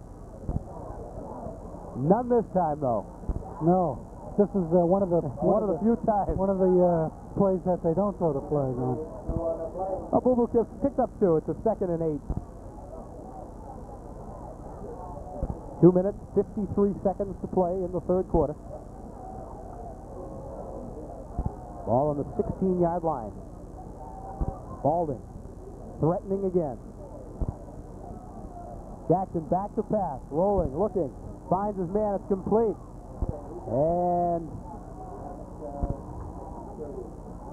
so King with the reception, brought down as soon as he catches the ball. Doesn't get enough of the 1st down, though. Doesn't pick up much of the play. Picks up just 3 on the pass play. Yeah, well, he's just a safety valve that time, Charlie. Just kind of flaring out a few yards. And actually, Jackson wanted to go down to Gagnon, who was in the end zone. So the pickup is 3. It's a 3rd and 5 for the Red Raiders. Big 3rd down play. Pitch out to King again. King finds an opening this time. Spinning around, still on his feet, and finally King is brought down. Rob Claflin in there on the high tackle.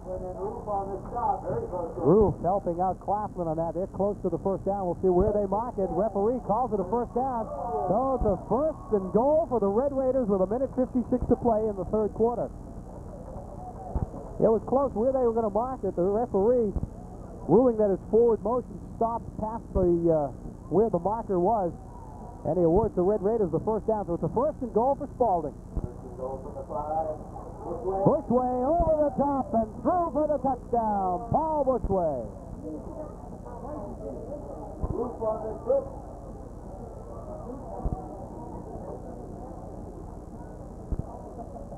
Well, no, he's short. Thought he was in for the touchdown. He came up short. Oh, yeah, his knee went down first.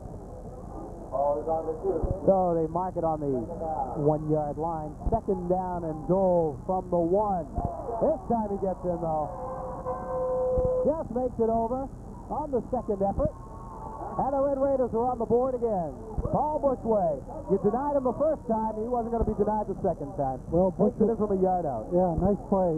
That's it. I was glad that they gave him the back the ball. You could see that Bushway has really been carrying the football pretty well this game. And as a matter of fact, he's gone over the 100-yard mark and now has a touchdown to add to those stats. So Bushway makes it 24-12 for the Red Raiders, up by 2 touchdowns. They're going to go for the 2 again. Jackson. The Boo Boo. Glue on the right, and this time Boo Boo brings it in.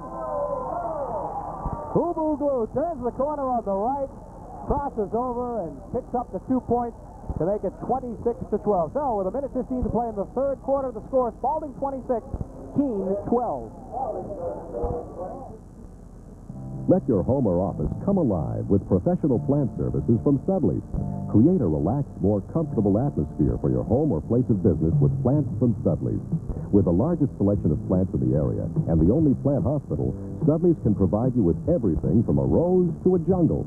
And our commercial service can provide you with beautiful maintenance-free plants all year long that you can purchase or rent. So call Studley's today at 1-800-356-4FTD.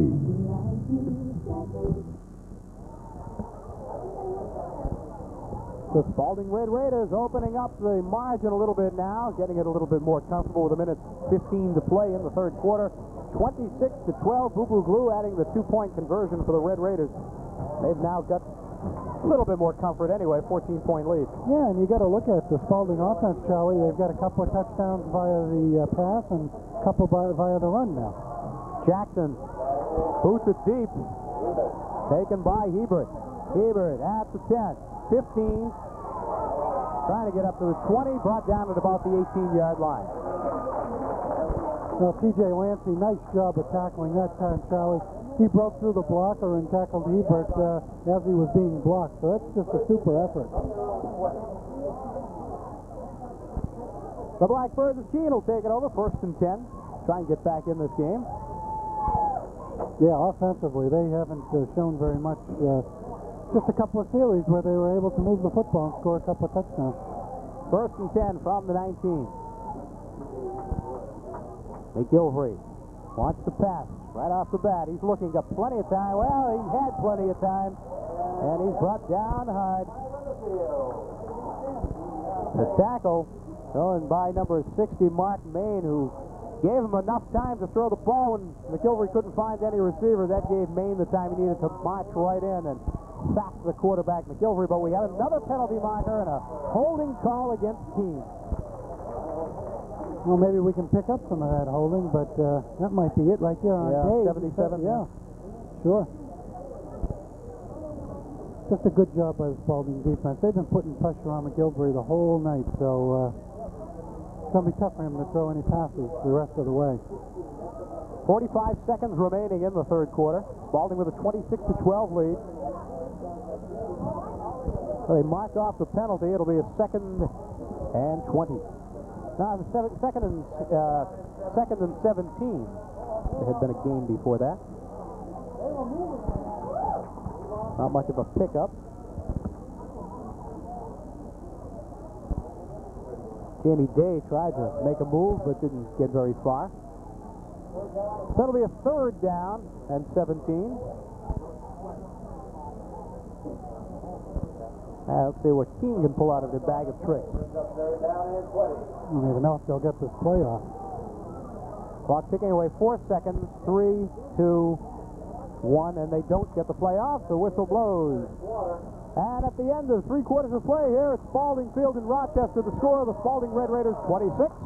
The Blackbirds of Keene 12. We'll be back with 4th quarter action right after these messages. Cameron's Garden and Home Center on Route 11 now has a newly opened kitchen and bath showroom, offering top quality designs in kitchen cabinetry. Cameron's has many styles on display, cabinets that will grace and enhance your particular home. Also in the center are beautiful sinks of all sizes and styles. Come visit the new showroom and see what's available for you, and at what incredible savings. Cameron's newly opened kitchen and bath area at Cameron's Garden and Home Center, Route 11 in Farmington. Nard's TV and Appliance Store, 74 High Street in Somersworth, carrying a full line of GE products. And now featuring the well-known and well-respected line of Hot Point appliances. Now you have your choice of beautiful and the most modern, up-to-date appliances at reasonable prices. Nard's is famous for a selection of TVs, all sizes and styles from the most economical to the wide screen, plus the latest in VCR equipment and cameras. And remember that Nard's always services what they sell. Nard's TV and Appliance Store now featuring GE and Hot Point, 74 High Street in Somersworth. The final quarter of tonight's game is being brought to you by Cardinal Seafood and Steakhouse, by Ernie's Tire and Gas in Farmington, and by Tri-City Masonry.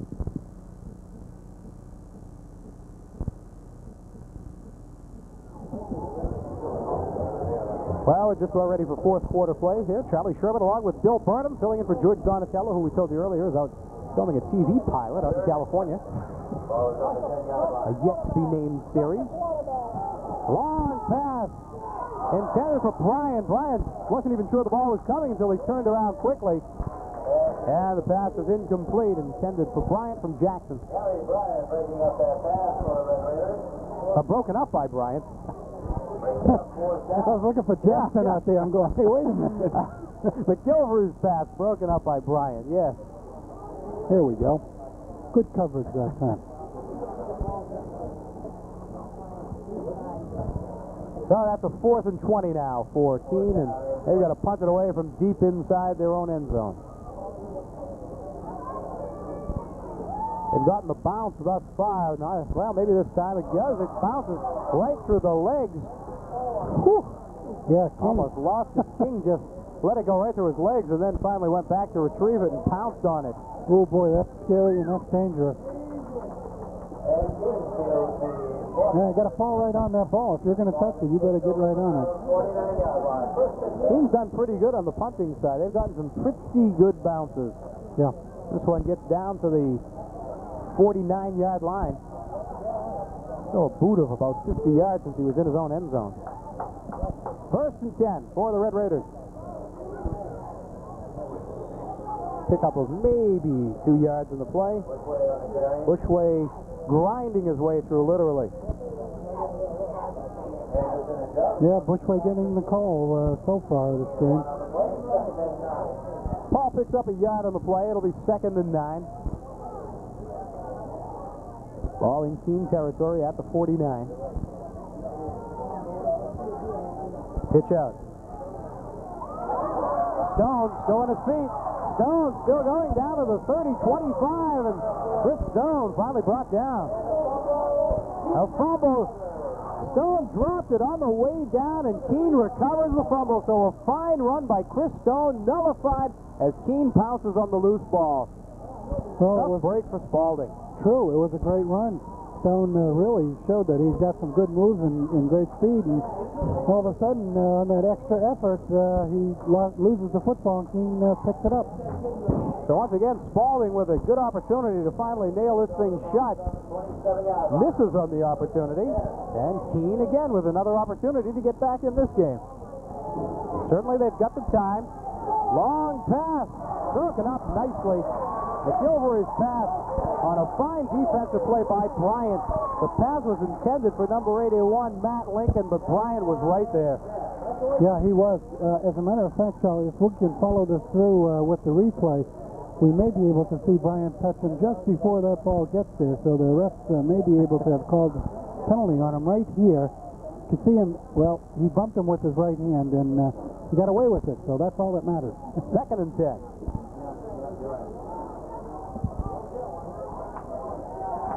10 minutes, 27 seconds remaining in the 4th quarter. McGilvery dumps it this time. Closest receiver to it was Hebert, but even he was about 4 yards away. Yeah, great pressure that time by linebacker Gallison. He got right in there untouched. Once again, Keene find themselves in a 3rd and 10 situation deep in their own territory. Sounds familiar. 10:23 to play in the 4th quarter. Spalding leading it 26-12. Jim McGilvery, the junior quarterback, brings out his team. He has Yardley behind him. Back to pass. Looking. Broken up nicely on a fine defensive play by Spalding's Mike Willett. Willett just walking right in there with the hands up. Must have learned that in one of Hugo's instructional videos. Well, it's very possible, but just a great play because they're trying to set up the screen pass on the left side, and you'll be able to see Willett just get those hands up and knock that ball right down, right there. Good coverage. So the 4th and 10, Keene will have to boot it away one more time.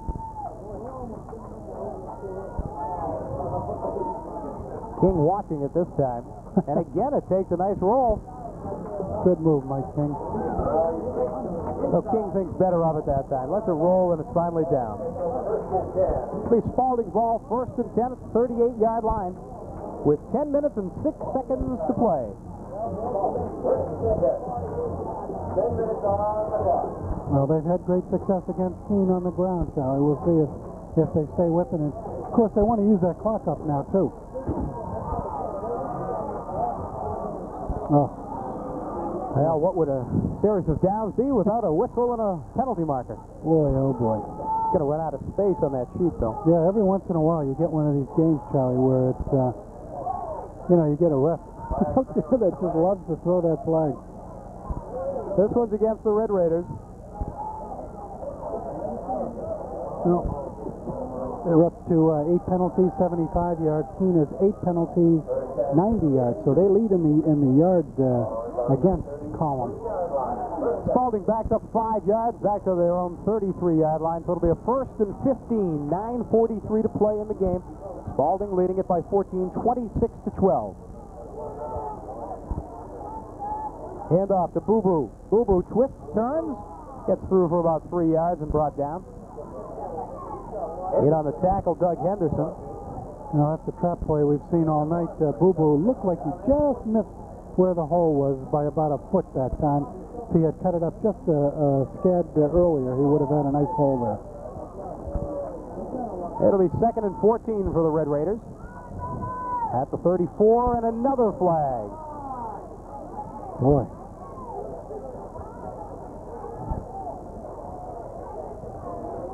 Let's see who's going to be against Spalding again. Oh, I was going to say who's going to take the lead here.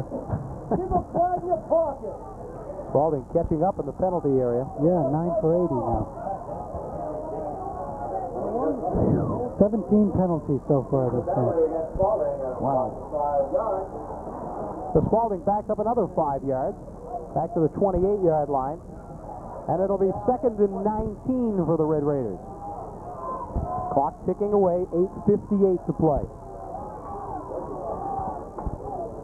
Jackson to Bushway. Bushway still on his feet, twisting, can't get away. And Bushway is brought down, gain of about a yard on the play, brought down at the 29. And that'll make it 3rd and 18. Well, we knew Keene offensively, Charlie, had problems putting points on the board, and of course they have had that same problem tonight, not only with points but yards too. 3rd and 19 from the 29-yard line.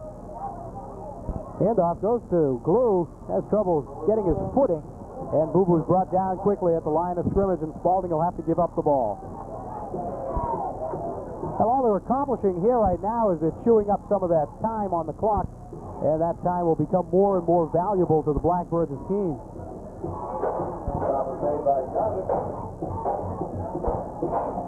That noise you hear is not Tony Pena throwing cheers. It's some of the Red Raiders cleaning out their cleats on the metal benches. Jackson back to kick for Spalding. Gets away a good one.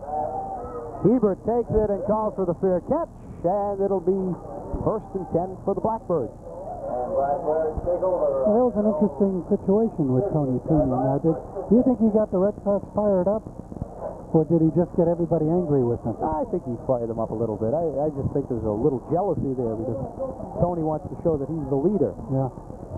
And guys like Mike Greenwell don't want him to be the leader. They want to be the leaders. And Mr. Evans and Mr. Ball and all the... Everybody wants to be the leader. All the other country club players. They don't know how to show it. 1st and 10 for the Blackbirds. McGilvery looking to pass. He's in trouble, though. Finally dumps it off before he goes down. Manages to successfully dump it off. The referees are allowing it.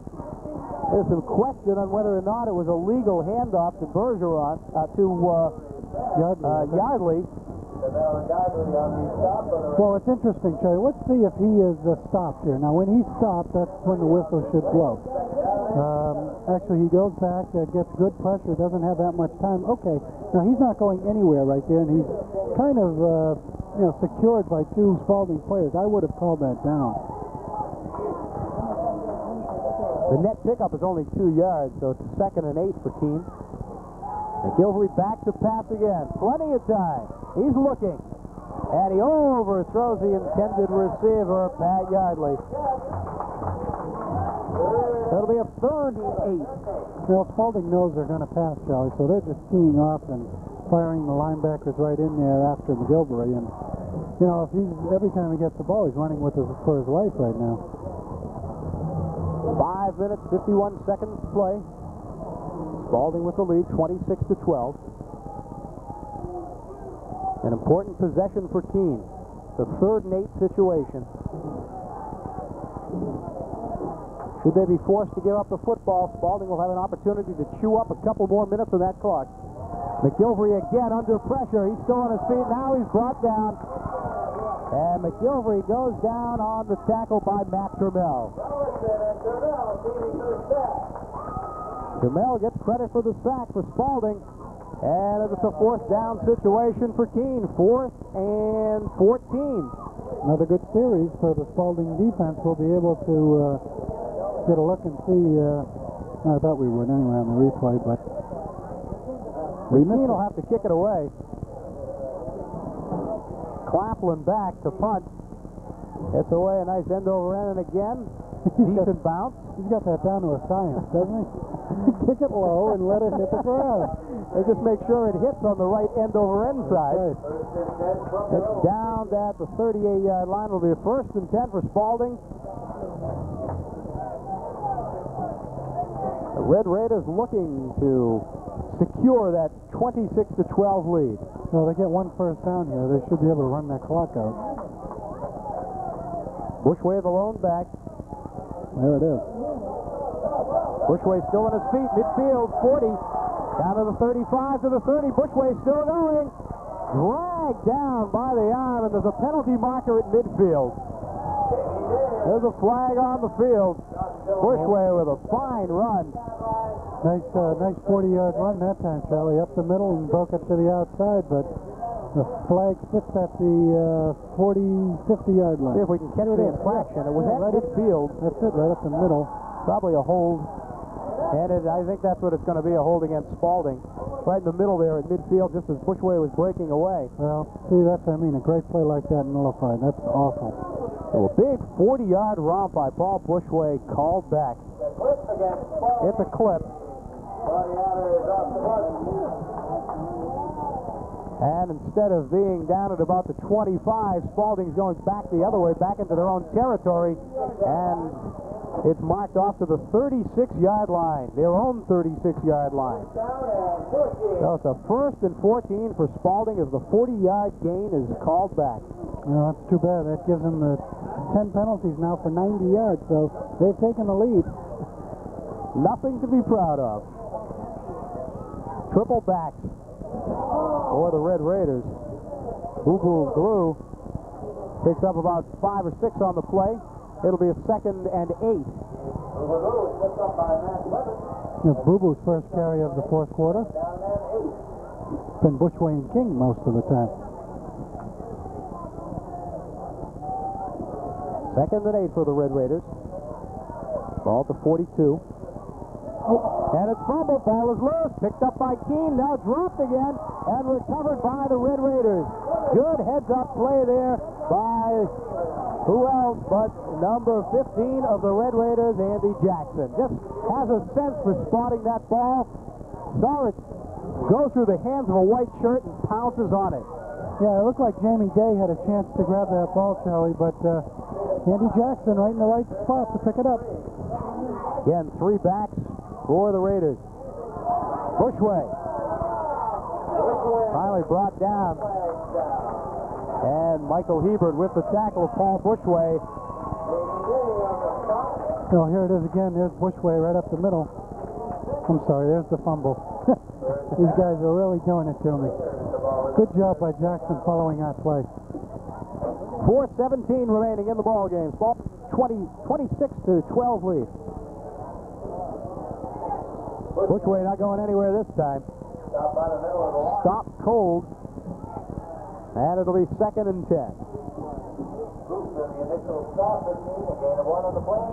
2nd down and 9. Clock ticking away, 3:52. And time becomes a big factor for the Blackbirds of Keene. Bushway the lone back. Pitch out. Well, Mike King gets dragged down by the collar. The shirt collar. Yeah, Pat Yardley, he goes, you guys tackle me enough now. Let me give you a taste of your own medicine here. I used to hate that. I'm telling you. To be dragged down by your shirt is so humiliating. You know, because they You ever have one torn off of you? Oh, yeah. Not by a football player.